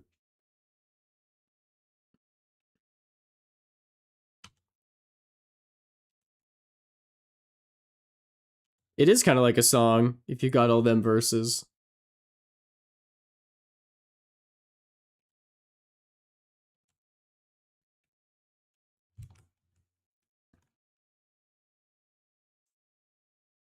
Lightning-y? Y'all remember Ratatouille? Is that a... That's a Pixar movie, right? Not DreamWorks? They're basically all the same now, aren't they? They probably all got bought out by the same mega corporation. Ratatouille sounds like rat patootie. And rat patootie does not sound delicious. I don't have any issues with the lightning being the same color as the shirt. Yeah, it might just blend in the finished product. I think it will look cooler. And I'm also going to brighten it up a whole bunch when I add highlights and stuff. This is just a flat color right now. My fave ginger? Linguini? I need to do my art fight. Yeah, you do. Don't get left behind. To those more tech inclined, do I need to do anything in particular when I set up a new PC? It's a good question. I mean, you could try just plugging everything in and hoping that it works immediately. Are you running a new copy of OS? Yeah, what OS are you using? Windows 11? Are you using a new copy of Windows 11? Ugh.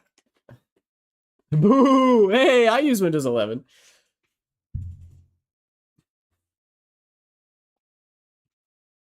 It's a necessary evil. And I do mean evil.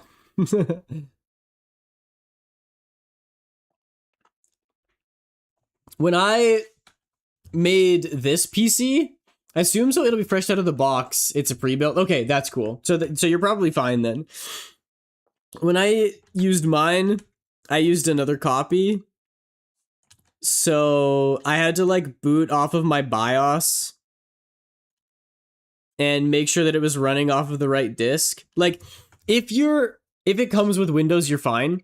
If you're installing a new copy of Windows and you have it on like a USB or something, you have to plug in the USB and then you have to open it. You have to start it in safe mode. And then you have to boot up the BIOS and make sure that it's not booting off of your drive. You have to make sure that it's booting based off of the USB, and then it will install Windows.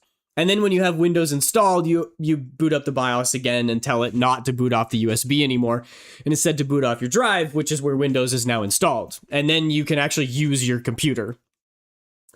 That's the only thing you have to do before setting up a PC. If it's a pre-built and it comes with Windows installed, you can probably just plug everything in, start it up, and do it on the software side of things. Every time Windows updates, it breaks my drawing tablet. That's so real. I know exactly what you mean. Yeah, I get that too. Not necessary though. I noticed that Minri took my glasses away when they attacked me. I didn't mean to miss it. Just imagine that they fell off. I'm nowhere near technologically knowledgeable to run Linux. No, me neither. Definitely not. That's a whole new ball game. If it's a pre-built, then it should work out of the box. Yes, it should. So you should be good. In terms of like specs for your system, you could maybe go into personalization. I mean, it depends on your graphics card. Like if you have an NVIDIA one, then you'll need to go into the NVIDIA software and you can adjust the colors on your monitor. You can change the gamma and also the saturation. If you don't like the default look of your monitor, you can change that. But also if it's the same monitor that you've been using and it looks good and it's just a new PC, then you might be fine. I mean, you'll want to change it anyway, but if you were using the monitor defaults before, it probably wouldn't be that much different. So you could go into that, tweak the settings. Besides that, I can't really think of anything else that you would do.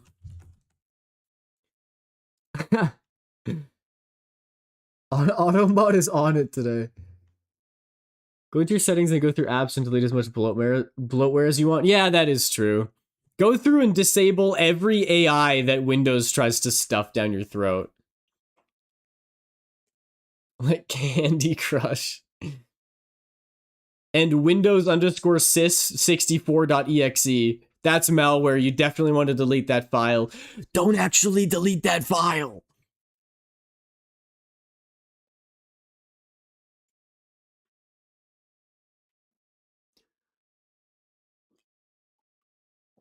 That's your computer. If you delete it, your computer goes bye-bye. Is banished into the shadow realm.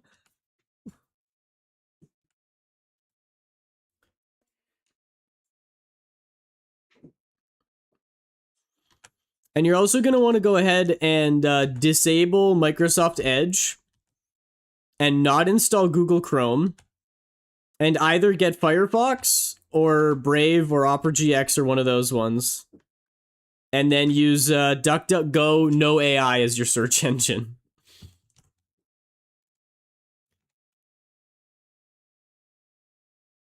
Can someone pin Dex to the circle? Oh, sorry, I'm actually spending my stream avatar points. So true. What good is it if you just hoard them, you know? Don't accept anything with the pop-up antivirus. Yeah, also, when you start your PC and Windows... Ow. And when Windows asks, they're like, would you like to... No. Can we train? No. Should we enable? No. Can we collect? No. What if... No. Just say no to everything. And also, freaking, I hate OneDrive. They're like, don't worry, we'll back everything up for you. I'm like, I do not trust you to back up my files, thank you very much. I have purchased my own external SSD that I will be storing all of my important information on, and you are not going to have access to any of it. Get off my back. Go away. Stop talking to me. That's me to Windows. Yes, say no to everything when they ask. I spent mine on my cool looking avatar. Sorry, I have drip and am rich. Okay, 1%er. Can you say no to these nuts? Sorry. I'm Parasol Waddle Dee. Parasol Waddle Dee's nuts? There's nothing you can do to me. OneDrive. Argh. Yeah, I hate OneDrive. It makes me so mad.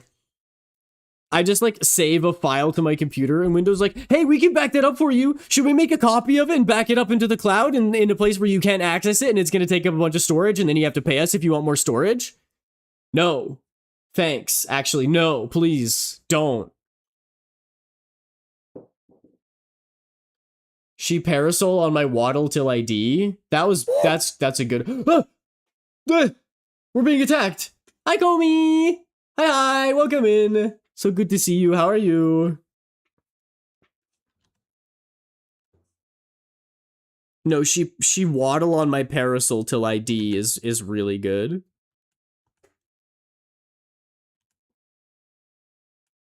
She waddle on my D till I parasol. It's not a copy, it's only on their thing, making it so you can't even upload those files to Dropbox. Yeah, I know, it sucks. It's so bad.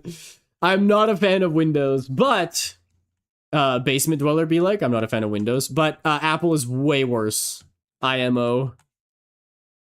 That's why I say the lesser of evils. Like, truthfully, if I had the time, effort, money, brain power, I would switch to Linux.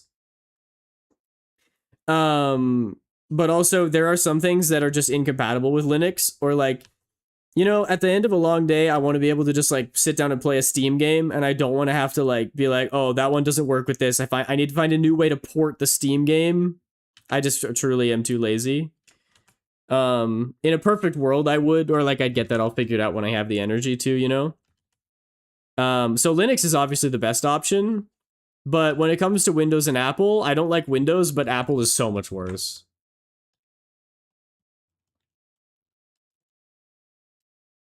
Sounds like y'all should try Linux. There it is. Oh, Tia, thank you for the stretch. Oh, unstripped, that actually feels really good, thank you. I wish we had another operating system that was popular that was just as compatible as Windows. Yes, me too. Totally. I wish there was something that was as user-friendly as Windows, but, you know, without all of the predatory business practices. Perfect segue incoming. What are some good anxiety-inducing songs from, like, soundtracks? What is the, in Pokemon White, when you get low HP? I would say probably any Pokemon song when your Pokemon is low. And it goes doo-doo, doo-doo, doo-doo, doo-doo, you know, like the heartbeat in the background. And also the, what's the Sonic one? I think it's from Sonic 64 when he starts to drown. The one that they use in Sonic.exe. That one's freaking anxiety inducing. Steam automatically uses Proton, and if something's incompatible, use a virtual machine. That's just the thing though, right? Like if I open up Elatro and I'm like, oh right, I can't do this. I have to close it and then go open up my virtual machine and then go to Steam and then open up Elatro. It doesn't sound like a lot of work, but to my brain, it's a lot of work. I want to just be able to click on the thing and have it work. A fellow Linux user showed up on my stream today. Oh, nice. Though they're way more tech savvy than me. You'll get there though, Minri. The thing, Linux is like a language. The more that you use it, the better you'll get at it. We are more than halfway into our program time for a regularly scheduled workout program. I can't believe it. You know what sucks is that even when I get something totally innocuous like a stretch, I'm like, shit, people are gonna see that and they're gonna remember about the workout redeems. And I was right. Now I get nervous every time someone redeems anything. Yep, and there's all three of them, of course. Arch Linux? That's crazy. I asked what browser they use, they said Terminal. Stage 4. Water. No, Tia, you are not allowed to apologize. This is James' fault. This has nothing to do with you.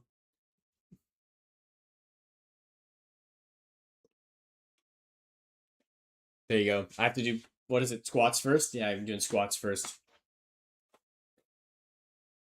Okay, James, I forgive you. It's that easy. 3, 4. Those are the only cheeks I can puff up. I don't want a BBL. I think I would look lopsided. Yeah. 2 more. And then crunches. And then push-ups. I'll knock these out real quick.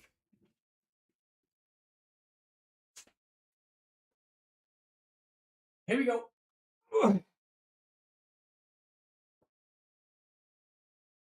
Oh. Okay. 1, 2, 3, 4, 5, 6, 7, 8, up, 9, 10. Okay. I have a fun game to play. While I'm doing exercises, Chad, bomb him. How dare you? Oh wow, I won 5 from the jump catch game. I have a game, chat. Finished your 6th attack today? That's crazy! I can't even do 1 in a day. I'm so slow at drawing. That's amazing. Yes, I have a game. I have my top 5 fruits, and I want you guys to guess what they are. And whoever gets the most amount of them, you get 5 guesses. Whoever gets the most amount of them right wins the game. And bragging rights. And brownie points. I want put them all in one message so that it's easy for me to find. I'm not looking around for strays. You're guessing my top 5 fruits. My top 5 favorite fruits. So number them like 1, 2, 3, 4, 5. Put them all in one message. Send them out. Can we give like channel points or gold or something? Because that would be kind of fun.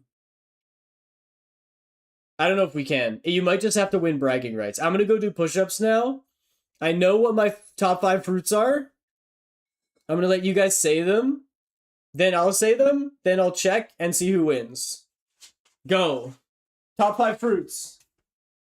And don't say men or something.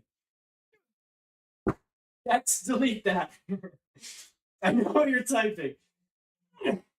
1, 2, 3, 4, 5, 6, 7, 8, 9, 10. Okay. I think I've like in passing mentioned what some of my favorites are. And we'll see. Can give gold but not channel points? Okay, we'll do gold. Let me get my pen and paper here so we know I'm not cheating. I'm gonna write them down. I tell you what, I'm also gonna write down some honorable mentions, and if somebody throws one of those out, they get a half a point.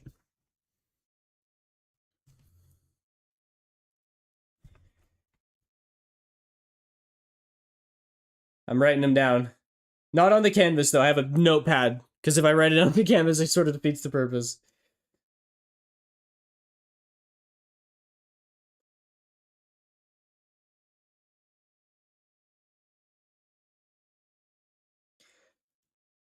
Okay.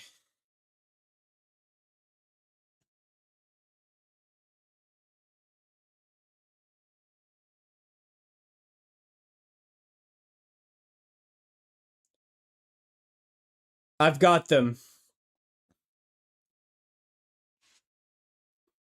Honorable mention every other fruit? No. If my honorable mention is, if you said one of your 5 that was in my honorable mention but didn't make my list, you get half a point. That's how this goes. You don't also get an honorable mention. Okay. Answers in? If they're not, everybody hurry up. Okay, I'm gonna go.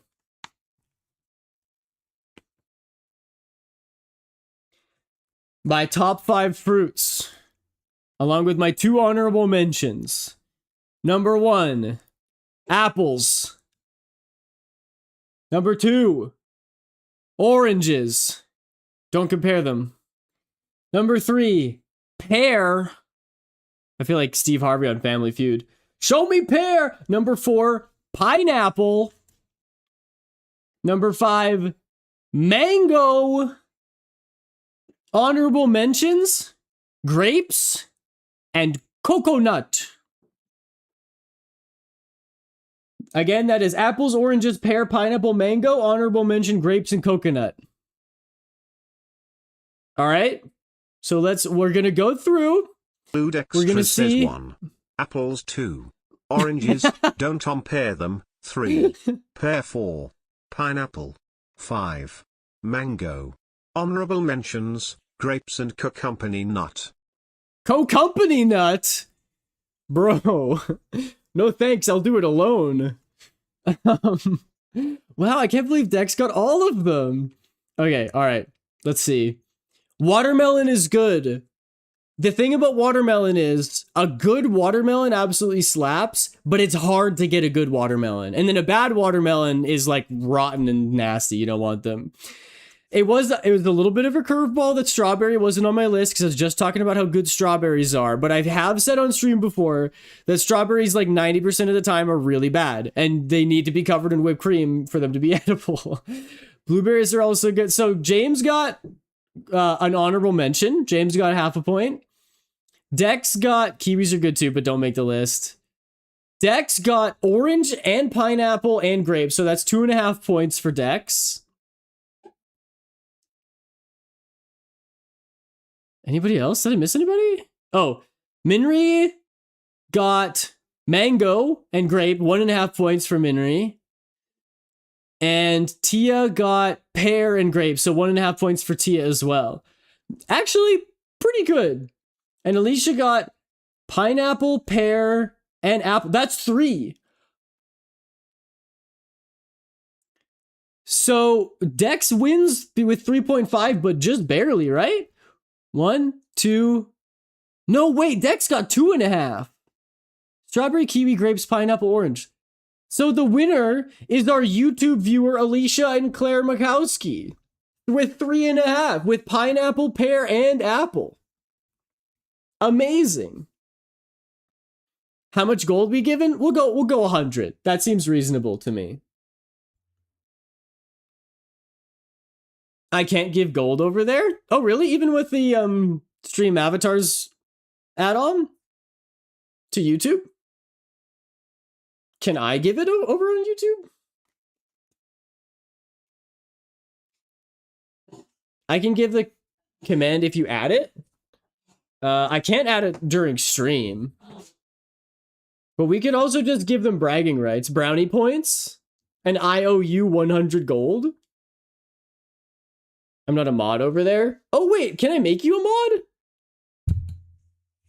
Is that why you can't? I can make you a mod. My phone keeps bugging out every time an ad comes on. No. Those are just advertisements. So the reason that you're not seeing my stream is because companies show those to try to get you to buy their products. Paste the command to give them gold. That works too. I can do that too. We'll get you your treasure yet. Don't you worry.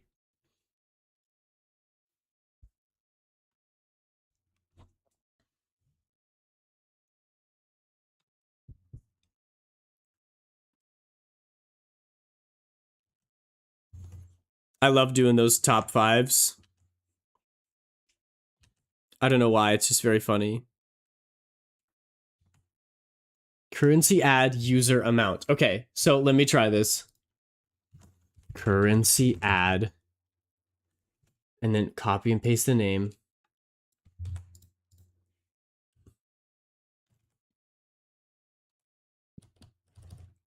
And then 100. We sent the message. It maybe worked. I'm almost at 30 streams. Whoa! Dang. I appreciate the support, you guys. It's awesome to see. I'm glad you're here with me. It would be so lonely. 100 or 1,000? Just 100. Although 1,000 would be good incentive. But once the number gets too high, people will start getting mad. You just said strawberries! Give me my 1,000 points! I need to know how much I'm bringing to the slots. It did work.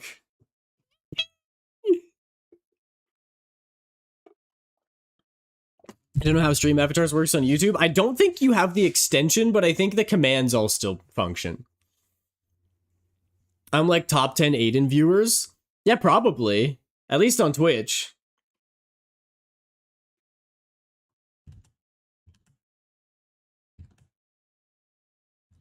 That wouldn't surprise me.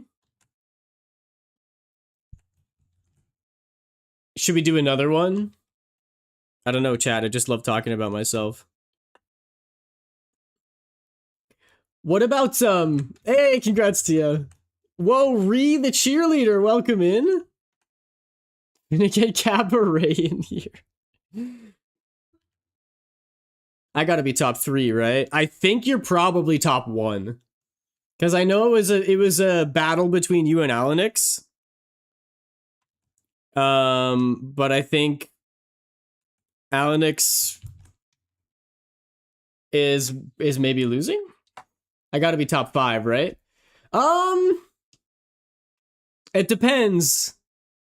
Because people were here very early.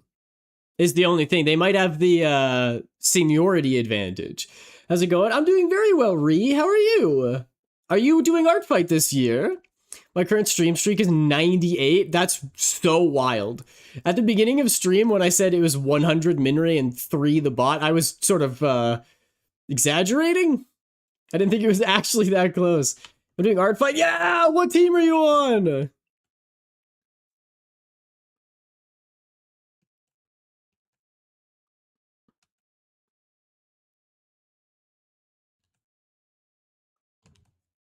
We've had, I think, 2 people on Team Tragedy. No, 3 people on Team Tragedy. Dang it. Where are my Team Comedies at? Where are my comedians at? Where are my fellow jesters? No, it's fine. It just means that we can attack each other now. This is my first year doing ARTFIGHT, actually. I did a sketch for a character, and when I got back to their page, they took it down. What? I didn't think you could even do that. Comedy is too overpowered, though? Wait, do we have a lot of people? I thought I thought it was pretty even. Or do you simply mean because I'm on the team? Of course. Well, Team Comedy would be nothing without my contributions, he says, still working on his first attack.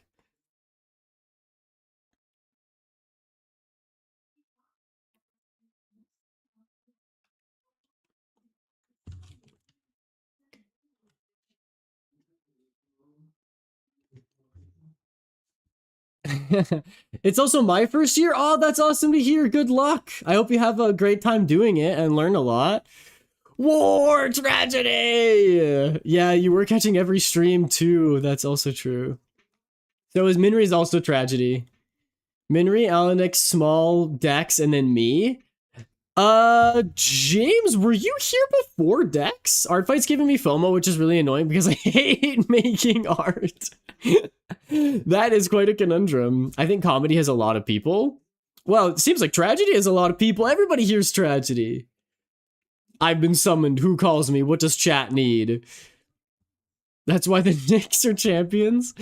We're trying to figure out who the top chatters of all time are. This attack gonna give you a ton of points, though? Yeah, maybe. We'll see. Poor Mystery. They for real the third wheel. It does kind of feel that way. Although I have some friends who are on Team Mystery, and I'm like, good for you. They're fighting the good fight over there. Dex was January, I'm March. Huh? How do you... Huh? Did you just check? Or did you have that off the dome? You just... you retroactively went and looked when every viewer joined? I might have lost my spot because my job blocked Twitch. Oh, right! I forgot that might be it, Alanix. You're probably still pretty close to the top, though. Mystery has significantly less people. Yeah, that's weird. I guess... I don't know. I'm a big fan of mystery. I only picked comedy because I'm a silly goose, and my video about it is going to be very stupid, so I wanted it to be comedy. Otherwise, I might have picked mystery, but I guess there's a lot of, you know, the classic, like, brooding artist archetype, so I can see why a lot of people went with tragedy. And also, there's something beautiful about a tragedy, just like Hades Town.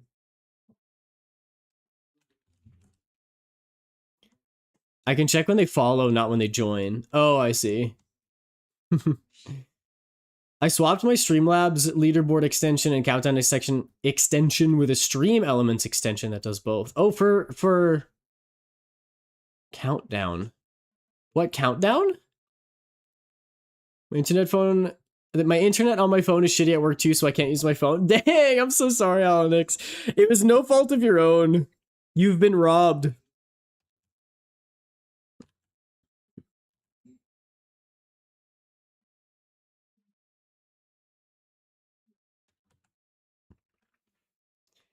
Could always catch the VOD within 24 hours. That's true. You can keep a streak going. It's just that we don't notice Alanix being there in chat when he misses the live streams. I think my list was pretty accurate. I think so too. Also, how are you picking your attacks? Right now, these are all people who have attacked me first, and I'm just attacking them back. And I have a feeling it might be that for the entire month. I think there might be a couple more attacks coming in, and by the time I finish all of these, it might be over. That's why I'm trying to stay up and try to get them done on time.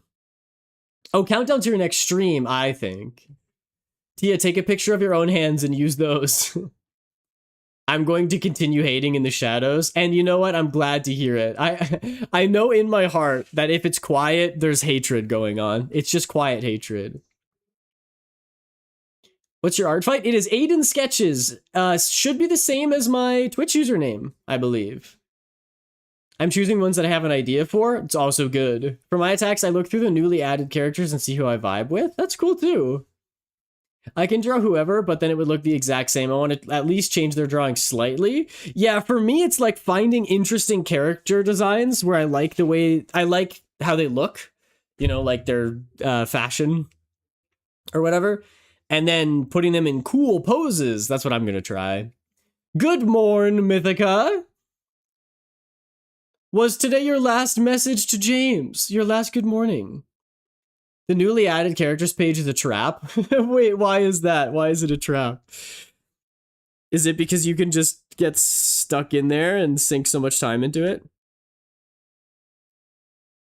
So what you're saying is if I want more drawings of my characters, I just add another character. That's a joke. That's a joke. Don't do that.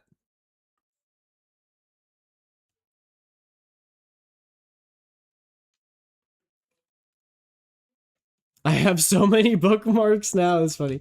You might like my characters. I'm into fashion. Ooh, I love that. I'm big into the like Hoyoverse games, Genshin and Zenless right now. Anything with a character design that sort of looks like those, I'm bought in. I mean, not exclusively that, but that's just to sort of give people an idea of what kind of stuff that I like.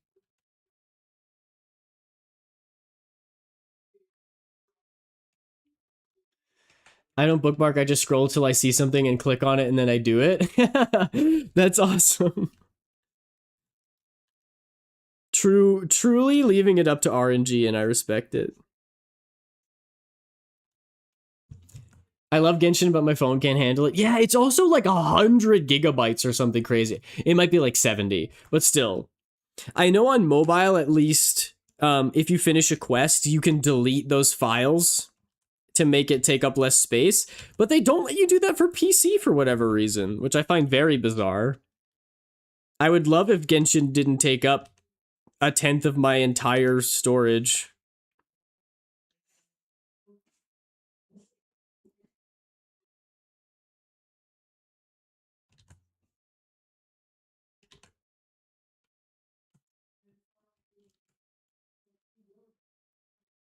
Bottom Aiden viewer of all time, my brother. It's true.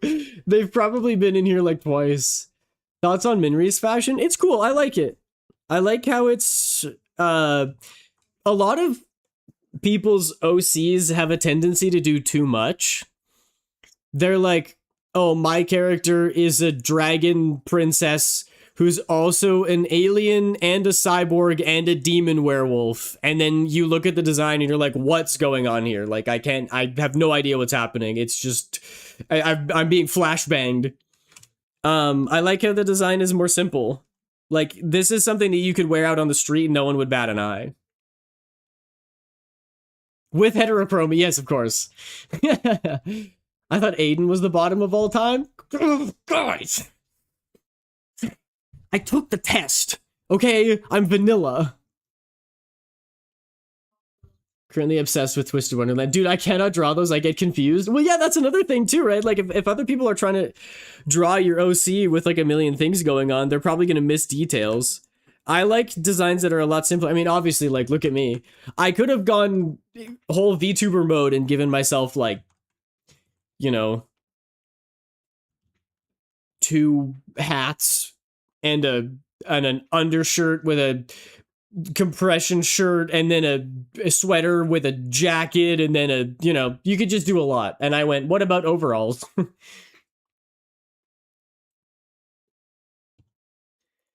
In the Minecraft design, she has brown strap bags on her pants, like extra pockets. That's practical. See, if you have a reason for it to be on your character, then it makes sense. Sending my good morning receipts in general? Heck yeah. This is Minri's OC. I see this absolute baddie. Let's go. I was just saying that because I like messing with my brother. I mean, who doesn't? I am the brother. Mine's straightforward. A jellyfish, an eel, a merman, wings. I give them, like, one main thing. Yeah, that makes sense. One of them's a jellyfish, one of them's an eel, one of them's a merman, one of them has wings. See, and that way, it actually hits harder when your character's big thing is that they have wings. Like, you can definitely do other subtle details in the design, but the wings stand out so much more when that's the, like, main part of the design. Whereas if they also had, like, glowing golden eyes and devil horns and a big bushy tail or something, the wings would get lost. It's sort of like how in a black and white picture, if something's red, it stands out way more. But imagine that picture was like 1,000 different brightly shining colors, then it would be very distracting. It's the same kind of thing. And also, people get very lost in your lore when there's like 1,000 book history written on it. My new character is definitely a lot more advanced than this one, and his lore is that he's a blacksmith who makes elemental weapons. And if you can sum it up in that much, you're good. It's not like, well, in the year 1250, before the Great Cataclysm, I was the princess of the land of Xandarin, the 7th circle of hell in the underworld, and my father was the devil, and my mother was the personification of nature, and so I'm half druid and half demon, and then I became an angel, and then the next year I went and became a monk, and you know, it can just be a lot. Like that. I give him one unique thing and make sure that it doesn't get washed out, but also it doesn't take control of the character. Yeah, totally, and that's a strong character design. Aiden, you seem like the type of person who wears a thick coat with long sleeve shirts under short sleeve shirts? Long sleeve shirts under short sleeve? What, no, like the Big Bang Theory? No, brother.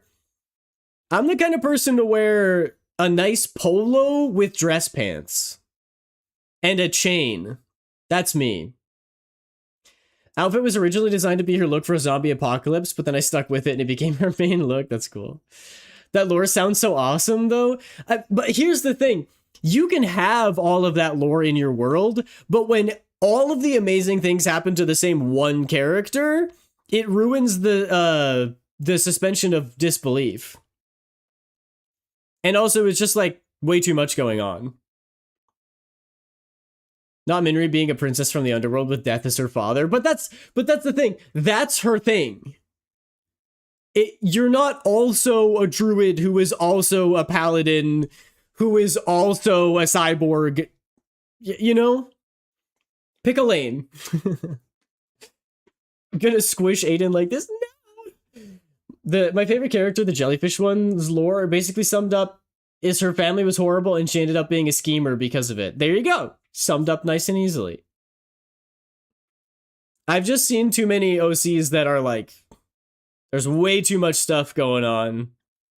And it's the classic, like, and there's nothing wrong with it at the beginning. It's also the same thing as like D&D. A lot of people's first characters, they want to be the main character.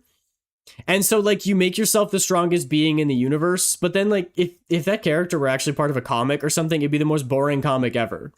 Because who's supposed to beat like the king of hell who also defeated death and beat God and stole his power, right? It's like there's not gonna, you have to keep upping the power scaling. And this is something that people are seeing with like superhero burnout, is once we start getting into like multiversal god level threats, it stops becoming relatable. People love the first Spider-Man movies because he's a regular kid who has to deal with regular kid problems and he has a life. He just also has this fantastical element added to it. And then when Spider-Man is off in space fighting aliens, we're like, oh, that's cool, I guess. I mean, don't get me wrong, those movies were great, but you understand what I mean about the whole multiverse thing? Once the power scaling gets to such a degree, it starts getting unreasonable. I love lore, but I cannot sit there and read the same plot of 10 paragraphs for each character. Yes, exactly. And that's, people sort of get the vibes, they get the idea of your character pretty quickly.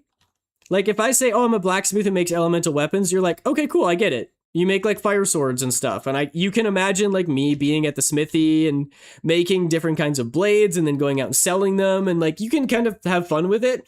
If I'm like, here's the book of everything that I've done that you need to understand. What I'm saying is everybody thinks they're Tolkien. You're not Tolkien. You're not going to be Tolkien, okay? I don't remember the skin thing, but the two different colored skins could be cool with heterochromia, like with the darker skin side having brown eyes and the paler skin having blue eyes. That's another thing that's like, if you make that your character's thing and there's a real reason for it and you write it into the story, then I think it's okay. But a lot of people will just do that because it looks cool, and I'm like, you're abstracting the character and making it unnecessarily complicated for no reason. Give up on your writing dreams, Aiden, probably. Actually, this is advice to help you with your writing. Because you're writing yourself into a corner by doing what I've been saying. If you make your character the most powerful character in the universe, you're soon going to realize that no one is as powerful as them. And without conflict, without the real threat of death, without real stakes, no one cares about your story, and it's boring. This is good writing advice. You need stakes. Your character needs to overcome challenges, and they need to lose sometimes, and they need to have flaws. The reason that so many people love Zuko from Avatar isn't because he was the perfect, incredibly strong, godly character from the get-go. He was flawed. Very flawed from the beginning. But that makes him human, and you can empathize with him. And then you see his character development slowly over the course of the series. And then, spoilers, at the end, you're so proud of him when he finally makes the right decision. And it's used as a case study all the time as like one of the best examples of character writing ever. And it's because you started out with a character who has flaws so that they have somewhere to go. And a lot of people will either have their first characters be perfect, no flaws at all, or their flaws are incredibly superficial. Like, she's too kind. Or my guy's too strong. And it's like, no, these should be flaws that if they are not dealt with immediately, there will be a problem. And it will like ruin your story. Your character should have the potential to ruin the story. I mean, what if Zuko didn't change to be on the right side? Imagine he was a bad guy the whole time, right? We see in the final conflict, he was pivotal in defeating the Fire Nation.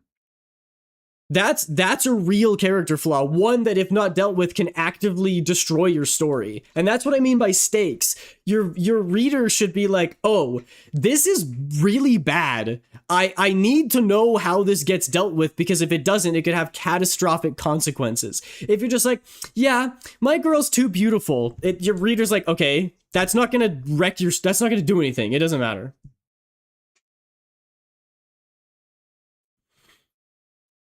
I just realized one of my OC's lore is literally that he likes drama, so he plays pranks on people, just like Naruto at the beginning.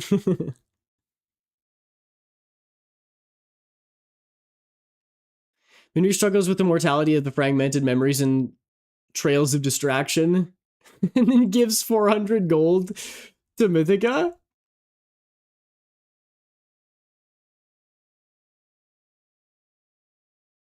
His old lore was being a cold mafia boss, but I didn't know how to understand that role because it wasn't easy for me to roleplay.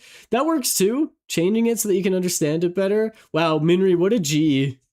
Absolutely legendary. Very, very PogChamp of you.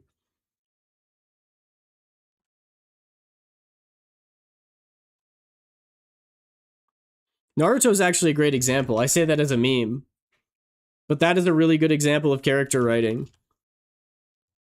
Like, they could have been like, he's a bit of a prankster, and then have him be like really awesome and it doesn't actually affect the story at all.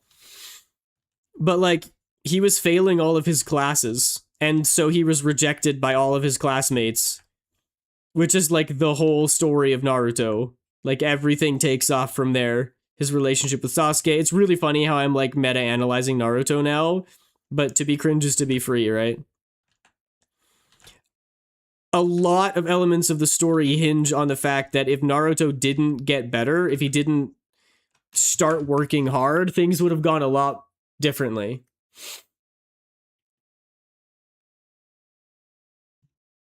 Mythica, you can never win. Don't remind me of school. I'm so sorry. Plus, I try to add seraphim symbols into my art with A1L and Comey. Yeah, cool. He literally just likes to start drama between other people to watch it.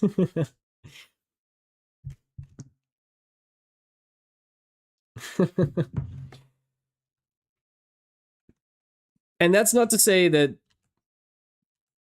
I think every good character should have a flaw, but not everything about your character has to be a flaw. Like, if your character wants to pull funny pranks on people, then that's awesome. That doesn't have to be their fatal flaw, you know what I mean?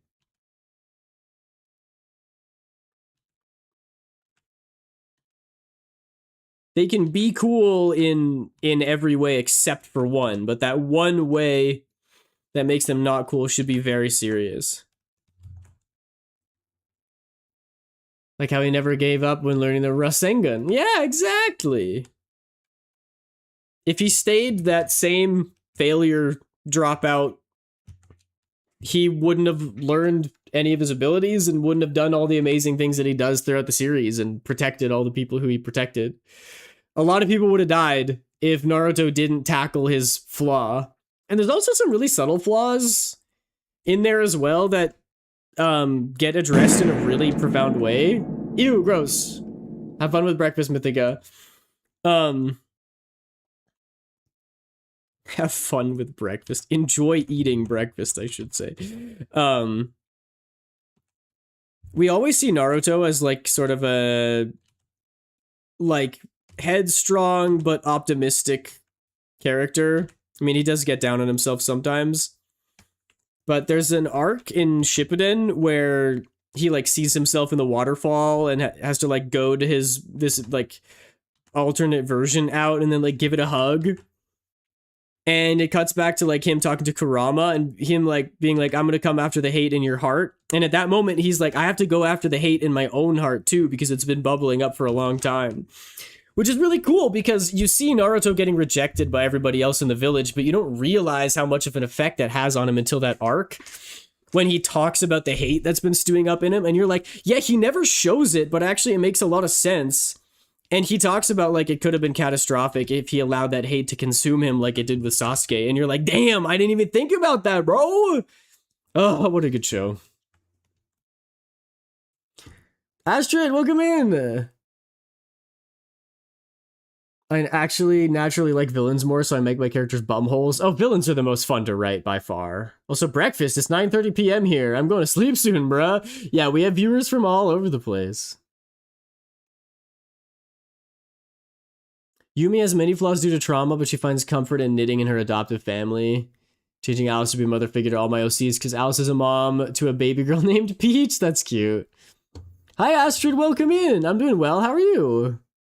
Still in the middle of Naruto? I won't spoil anything. I've been trying to avoid spoilers just in case because it's a great show. Are you watching Naruto or Naruto Shippuden?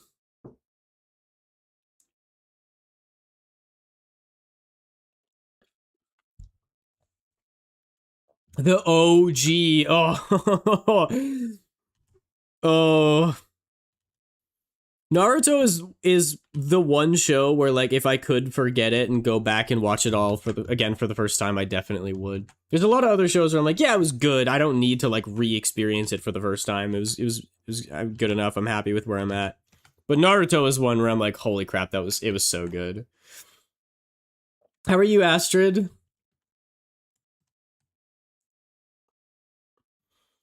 I'm just thinking, do I make the lightning thicker? Is it too thin right now? I might just leave it.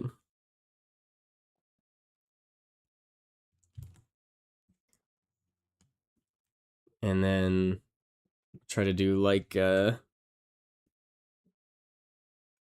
outline on the lightning too. Naruto is like the starter pack. Yeah. It's a decent starter anime. What I would say Naruto is, I would say it's a great starter long anime. So like if you're new, you should watch like Death Note or something because it's a couple seasons, it's long enough for a TV show, but anybody really can get into Death Note as long as you enjoy mystery. It's a good starter anime. Naruto's not the first one you want to go with. You want people to be able to finish it in like a couple weeks. Naruto's going to take a year. And if they hate it, they'll be like, oh, I don't like anime and I don't want to watch it for an entire year. But once you're like 3 or 4 anime in, then you could be like, hey, you know the vibe. You like anime now. It's time to get invested. And then you watch Naruto. I'm great. Me, Dad, and Mom went to go check out a house closer to the community college. I'm going to go to see if we're interested in it or not. It was this beautiful Victorian one, which had a bunch of the original stuff still intact, like the original staircase. Whoa. And the highlight for me is that I had to walk up attic that I'm able to use as a bedroom. So I'm going to make an 80s inspired attic room if we get that house. That's awesome. That sounds so cool. What the heck? Ads cut me off. Oopie. Quick reminder about her powers in case a mass attacker any in chat. Her lightning can be used for healing, for projectiles, or for a shield. Very cool. Love you, Bad Bunny, but go away. Just finished the arc of the Land of Rice Patties. Wait, what? I don't remember this. Am I a bad fan or am I being gaslit right now? I feel like I'm being gaslit.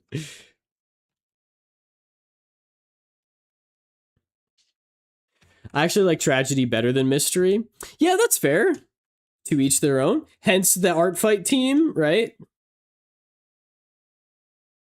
I love all of them, don't get me wrong, but I am a sucker for a good comedy. I do love a mystery.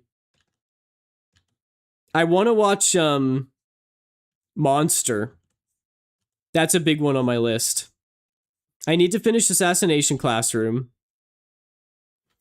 And then I want to watch Love is War, because I don't think that one's super long, and it's very silly. And then I think I might get into Monster, because it looks right up my alley. Death Note-esque, like, investigative crime drama with apparently incredibly good characters. I'm in.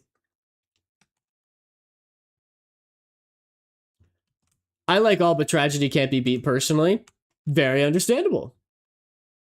Assassination Classroom is goated. I've been trying to finish it for so long. It's only 2 seasons, but I feel like each season has a lot of episodes. I used to do many Minecraft roleplays while forming her powers. That's cool though. It's cool that you, rather than just like sitting down one day and deciding what they are, that you like workshopped it over a longer period of time. I think it's a good way to build a character. It's actually the best way to come up with a long-lasting character design.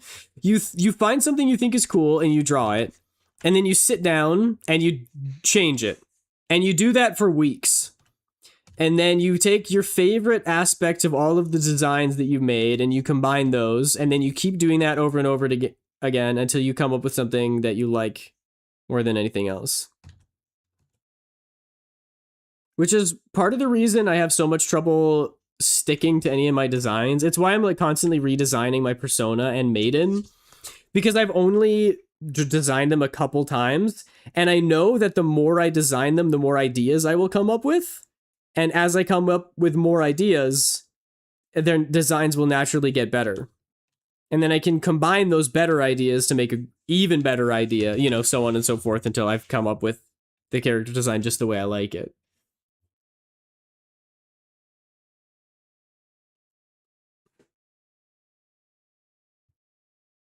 Back, the ads cut you off after Victorian. Oh yeah, I was just saying that's an awesome opportunity. It's really cool. It's nice to be living closer to school, but it's also really nice to have an old house like that. Sounds sick. 80s themed attic sounds awesome. I need to finish Assassination Classroom Aiden for the last 5 years. It really feels like that. That's why I say I don't watch enough anime. It's funny, but anime gets me so hyped. Like, I've never stuck to a workout schedule more consistently than when I was watching Demon Slayer. Because every episode they're talking about like pushing yourself beyond your limits, and I'm like, yeah, that's right. I gotta train. I gotta work out. And also the motivation for drawing is like, I can't describe it. I'll see a beautiful scene made in an anime, like, you know, some section of animation that I really particularly like, and I'm like, oh, I want to be that good, and then I'll go and practice. So like, it's funny, you know, anime, haha, cringe, nerd shit, whatever, but it makes me want to exercise and draw more, and like, those are not bad things. Like, imagine watching a TV show that makes you want to read more. I think anybody would be like, yeah, dude, absolutely, watch that TV show. So I really got to get back into it. Instead of like watching Balatra videos on YouTube, I think would be better for my mental health. Can I just say the same OC I've been talking about is an OC for a game slash show slash book series, and they have events, and someone attacked me and made them an event outfit, and I'm in love with it. It's really cool. That sounds so cool. I mean, that's just awesome for anybody to come along, take your character, and be like, I'm going to put them in this event, and then give them themed clothing. Very cool, very cool. Too much of a baby to watch Tragedies. The Vampire Yuri anime wrecked me. What, JoJo's? Sorry, that's Vampire Yaoi. They were so fun back in the day. They were fantastic. I'm not gaslighting you. It's part of the research for Sasuke. It's filler, though. Okay, I see. I don't know why I chose lightning or powers in general, or a wolf for that matter. Nothing too fancy today. 1-course meal, an omelet, steamed okra, and rice. That sounds good. A super typhoon is coming. Oh my gosh, Mythica, stay safe. Take care of yourself, please. Thinking about her prowess kind of makes me want to commission 3 side-by-side variants of her using all her power variants. That's cool. Did he say a show that will make you want to read? No, that was just an example. Anime makes me want to work out and draw more, and both of those are very good for your body and your brain.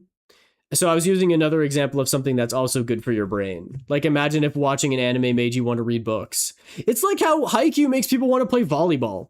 Like, that's not a bad thing. We should be encouraging more people to watch Haikyuu, which I've never seen. Show that makes you want to read? Did you mean Reading Rainbow? Take a look in a book. Yeah.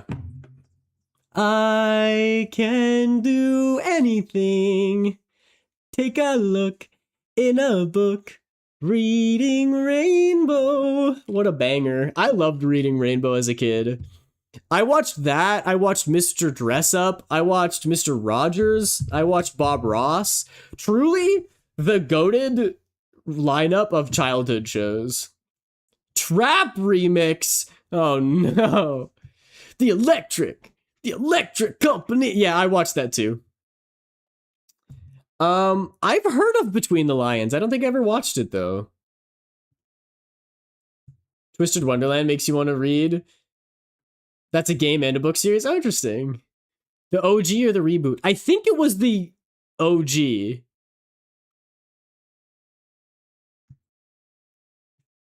Yeah. I don't remember how the song goes. It's something like he's an adventurer and he's hanging on a cliff. That's why they call him Cliffhanger, right? Is that it? Cliffhanger? Oh, man. Is that from Between the Lions? Because I remember that. Maybe I did watch this show as a kid and I was just very young. Did you guys ever watch Lunar Jim?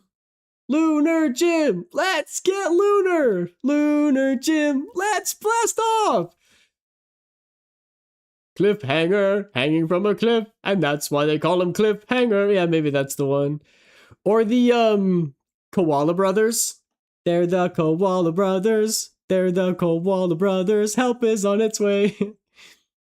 I've never seen Wishbone. That was Between the Lions thing? Okay, I've definitely seen it, though, because I remember the Cliffhanger thing. It's ingrained in my memory from years past. Back when I would watch the Family Channel at my grandma's house. Me and my sister coming home from school. Go to my grandma's house, eat an insane amount of cookies, and watch the Family Channel. We'd watch Sweet Life of Zach and Cody. Sweet Life on Deck, Hannah Montana. I would watch SpongeBob, of course. What else? Not so much Drake and Josh. iCarly. I was big into iCarly.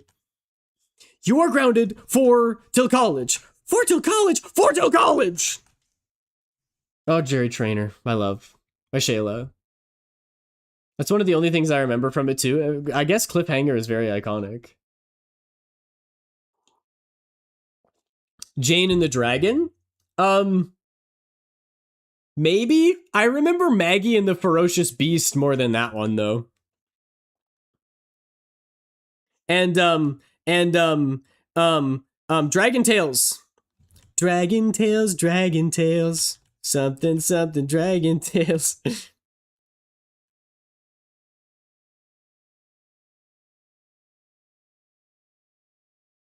Good shows. Very good shows.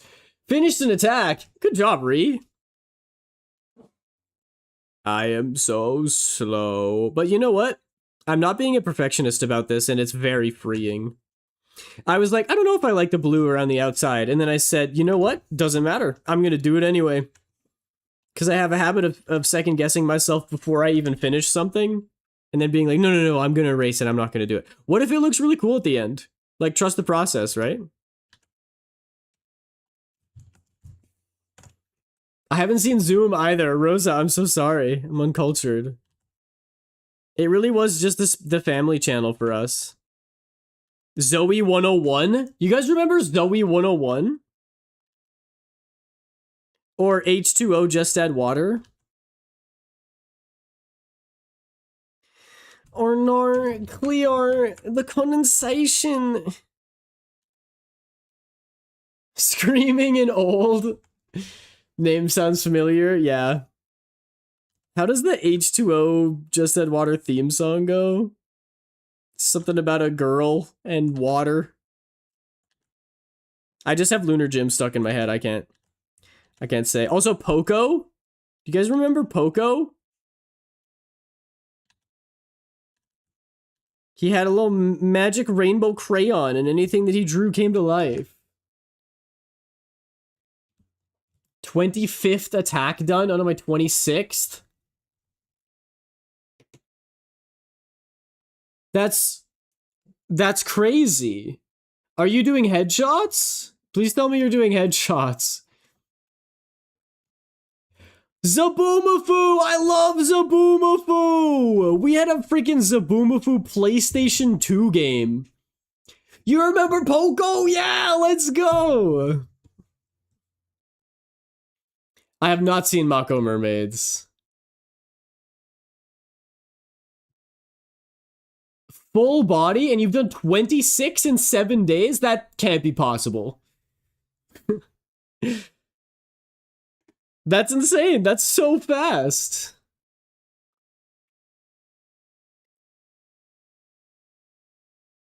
I was just younger than Dragon Tale's age, plus my parents only put on old shows, so I remember the 1991 Dinosaurs show.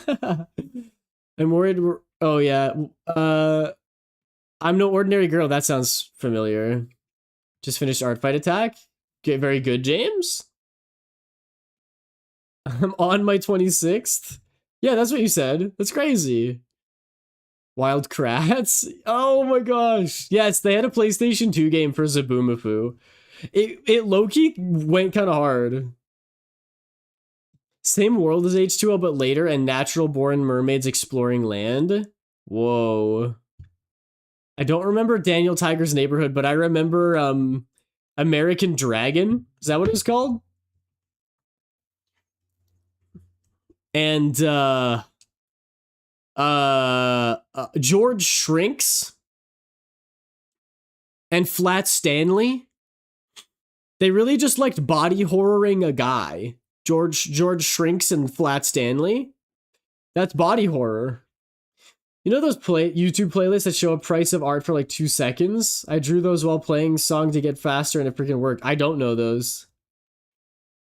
Ryu remembers Daniel Tiger's Neighborhood. But do we remember Danny Phantom though? Like, of course we remember Danny Phantom. This isn't even a childhood show. This is a teenage show. And what a banger it is. He's a phantom. Yeah, who doesn't know Danny Phantom? Exactly. I want to dress up as Danny Phantom for Halloween one of these years. That would go crazy. And it wouldn't be that hard. You just have to get like a black morph suit, dye your hair, and then put a big D on the front. And also get jacked, but like, what's really harder? Getting jacked or making cosplay?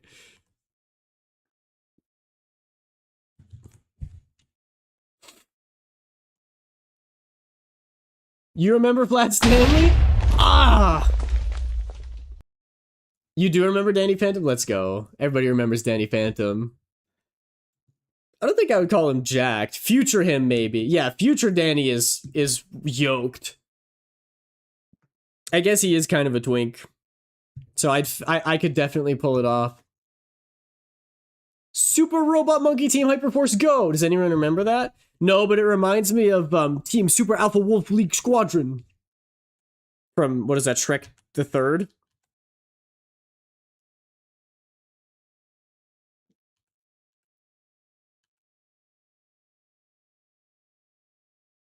Underrated movie, IMO? I know people think that Shrek the Third is the worst one, but like, dude, they have a wizard who eats rocks. That's funny as hell. Having an old, insane man is objectively really funny. And people are like, oh, it's so weird. I'm like, did you forget how weird the other Shrek movies are? Bro, in the fourth one, Rumpelstiltskin, his toes rip through his shoes and they dig in the ground because he's so horny for Shrek's signature. That's weird.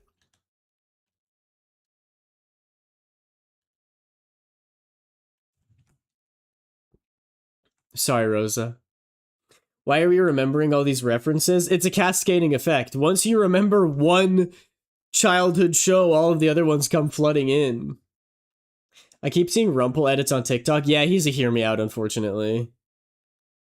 Shrek sounds weird. It is weird, but it's also really funny.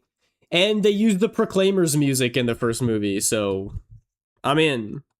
I love the Proclaimers. I myself am a proclaimer. I've proclaimed a thing or two before. I think it's just once you get into your childhood, that part of your brain turns on, you start remembering everything. Like Roly Poly Oly. I couldn't tell you a single damn thing what Roly Poly Oly was about, but I could tell you I probably watched like 50 episodes.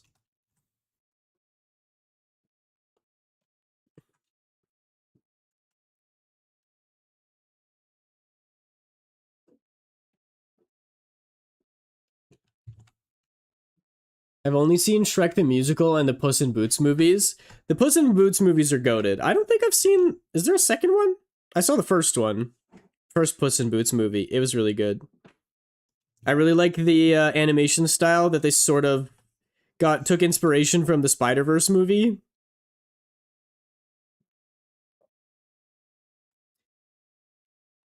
The actual Shrek movies are very funny. They're definitely like adult humor, but they're quite dry and witty, which I appreciate.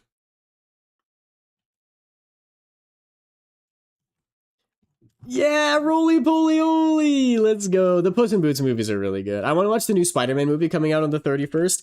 Yeah, me too. I'm a Spider-Man fan. I am a little bit worried just because I mean, thankfully all of the Spider-Man movies in my opinion have been good. Like, there hasn't been a bad Spider-Man movie, but with Marvel's track record as of late, I'm a little concerned. And also, this might be a crazy take. I don't know. I see that they're trying to do something different with Spider-Man. I don't know if they're going the man spider route or if he's like metamorphosizing and unlocking new potential or whatever. But we've already had and maybe this is an invalid complaint because that's kind of part of the character, like Spider-Man being conflicted about his identity, but we've already had 3 Tobey movies about that, 2 Andrew movies about that, and what, 4 Tom Holland movies about that? Is this the third, 4th, or 5th one? And it's like, oh, but who is he? And I'm like, I don't know, maybe that's a very important part of the character, and maybe that's why the movie needs to be about his identity and that everybody forgot him and stuff. But I'm like, I want to see some development. You know who I want to see in a live-action Marvel movie? Miles Morales. That's my Spider-Man. I want to see that guy on the silver screen. And yes, he's in the Spider-Verse movies. I want to see a full-on live-action Marvel movie with Miles Morales.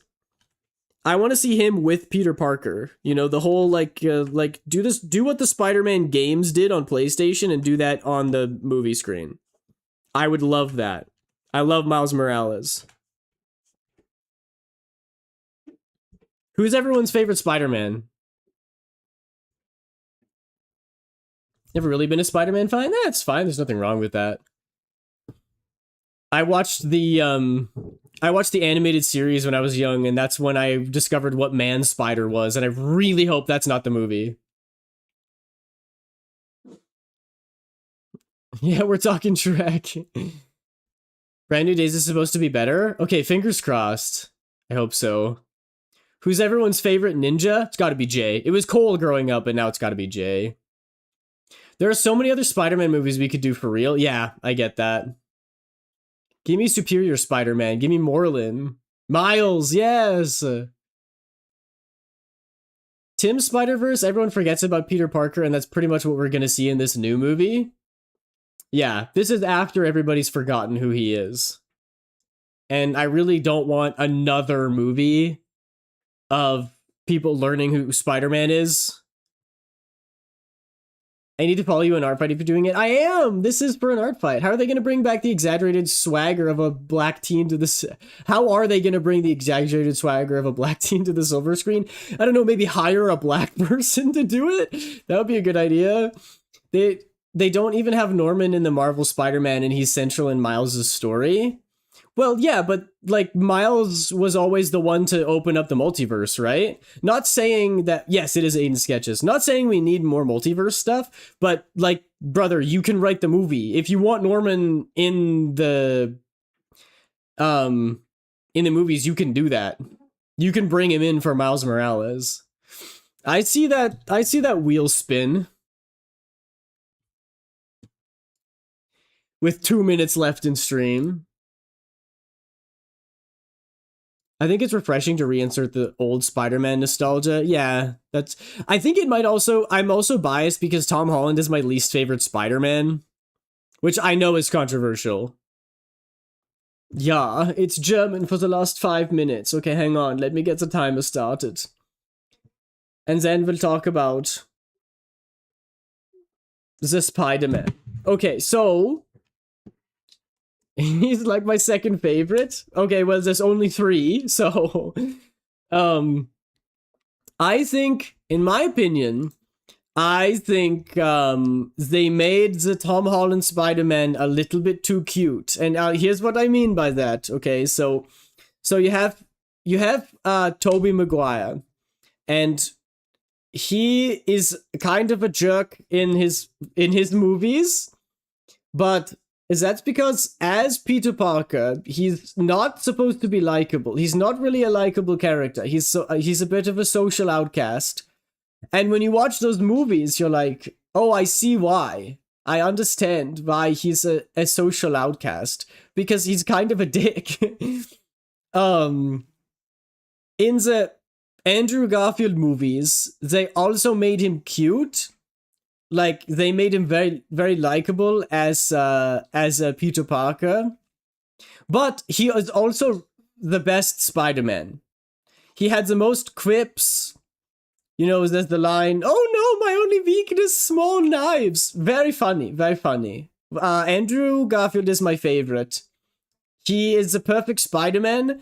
I think he's a little bit too likable for his Peter Parker to be believable. Tom Holland is not funny enough when he's Peter Parker. He always sounds like he's a little bit concerned and he's like a little bit of a baby. He should be very confident when he's Spider-Man and, like, you know, enjoying life, because that's when he finally gets to let loose. But it never really seems like he's enjoying himself to me. And then when he's Peter Parker, he's, like, very likable as a person. I know that they tried to make him like, oh, he's such a dork, he's all clumsy and all that. Did you know that in real life, everybody likes that guy? They think he's cute and they call him a twink, and he gets all of the ladies. He's actually very likable as Peter Parker, and I think Tobey Maguire did a good job of, what team are you on, Penkita? I think Tobey Maguire did a good job of making his Peter Parker actually believable, that he only has one friend, whereas Tom Holland is, like, very, you know, he's conventionally attractive and strong and smart and funny and cute and cool, and there's no reason why he would be an outcast. So I think he misses a bit as a Peter Parker for that reason. And he also doesn't really feel like Spider-Man, you know? Because he's not fully letting loose and being really funny and quipping and all that. I think Tobey is the best Peter Parker and Andrew Garfield is the best Spider-Man. Yeah, it's all different. There's nothing wrong with that. I'm just saying that I personally like Tom Holland's version of those the least. The Spider-Verse is... That's true. My favorite Spider-Man in all of the media is Miles Morales. How do you feel about Hydra? Hail Hydra! Except, not actually. That was my impression. Finished your second attack for the day? That's so crazy. How is everybody finishing so many attacks? I'm so far behind. I'm very far behind. I must finish this one. But we got a lot of the flat colors done today, at least. Fricketh, what is Fricketh? Pengita, what team are you on? Day 5 of no internet? Oh no. Oilcat, I hope you get your internet again. I hope you get that figured out soon. Because that's no fun. I understand. I've been there. Forgot someone's stubble. Oh no, are you drawing Shaden? Is that what's happening here? I have so many more attacks to fight back against now. I'm falling so far behind. Tragedy and mystery. Oh, yes, very good. See, everyone in chat is on tragedies. They all say that comedy's got the most amount of people, but right now I feel very outnumbered. Welcome in, Rainbowville. Hi. I'm so sorry you joined while there's 30 seconds of stream left. And I have to talk in a German accent as well. I apologize. I can show you the picture though. This is what we've done so far. I can also get rid of the lightning so you can see the character a little bit better. Welcome in Rainbowville. You can attack Oil Cat. Who's next for you, Aiden? I think it's you, James. I think you're next. But it depends who's next in the order. That's the 5 minutes done. I'll be doing a digital attack for Maiden as soon as I get internet back. Yeah! Heck yeah. I can't wait to see that. Oh man, and I love the art that's already been made. I didn't want to talk about it too much because like I want to put it in the video and all that. But I love that you guys are attacking me already, and the drawings look so good. You guys are so talented, and it really flatters me that you are willing to take time out of your schedule to draw pictures of my silly little characters. It's actually so nice. I have one. Yeah, the Shaden clown. I did see that one as well. All right. Unfortunately, we do. Yeah, I do need to go. That's Dex's way of being like, get us out of here already. So last time, Honeybee streamed for another like 45 minutes. So I'm gonna raid into them and just see what happens, you know? Because maybe they'll stream for another 45 minutes, or maybe they'll end right away, and if so, my bad. I'm sorry, job application-y. You joined right as I'm raiding out. Thank you all so much for watching, though. I will be back again on Friday. I should be. Wait, hang on. Is it a band weekend? Wait. Ah! My face! Oh, it's a band weekend. I'm gonna be gone on Friday. Okay. So I won't be able to stream on Friday. I will definitely be back by Sunday evening for Sunday stream. I might be exhausted on 0 hours of sleep, but we'll see. Also, I may be able to drive up the day of on Saturday, so maybe I still could do Friday stream. I don't know. I'll keep you guys in the loop. I'll let you all know. I appreciate every single one of you for hanging out. You're all the best. Thank you for chatting and vibing. Don't forget that Raiden is our raid message. Go show Honeybee some love, and I'll see you guys on next stream, wherever that is. And to those of you on YouTube, you can't get pulled along, so I'm just gonna say a secret little goodbye to you.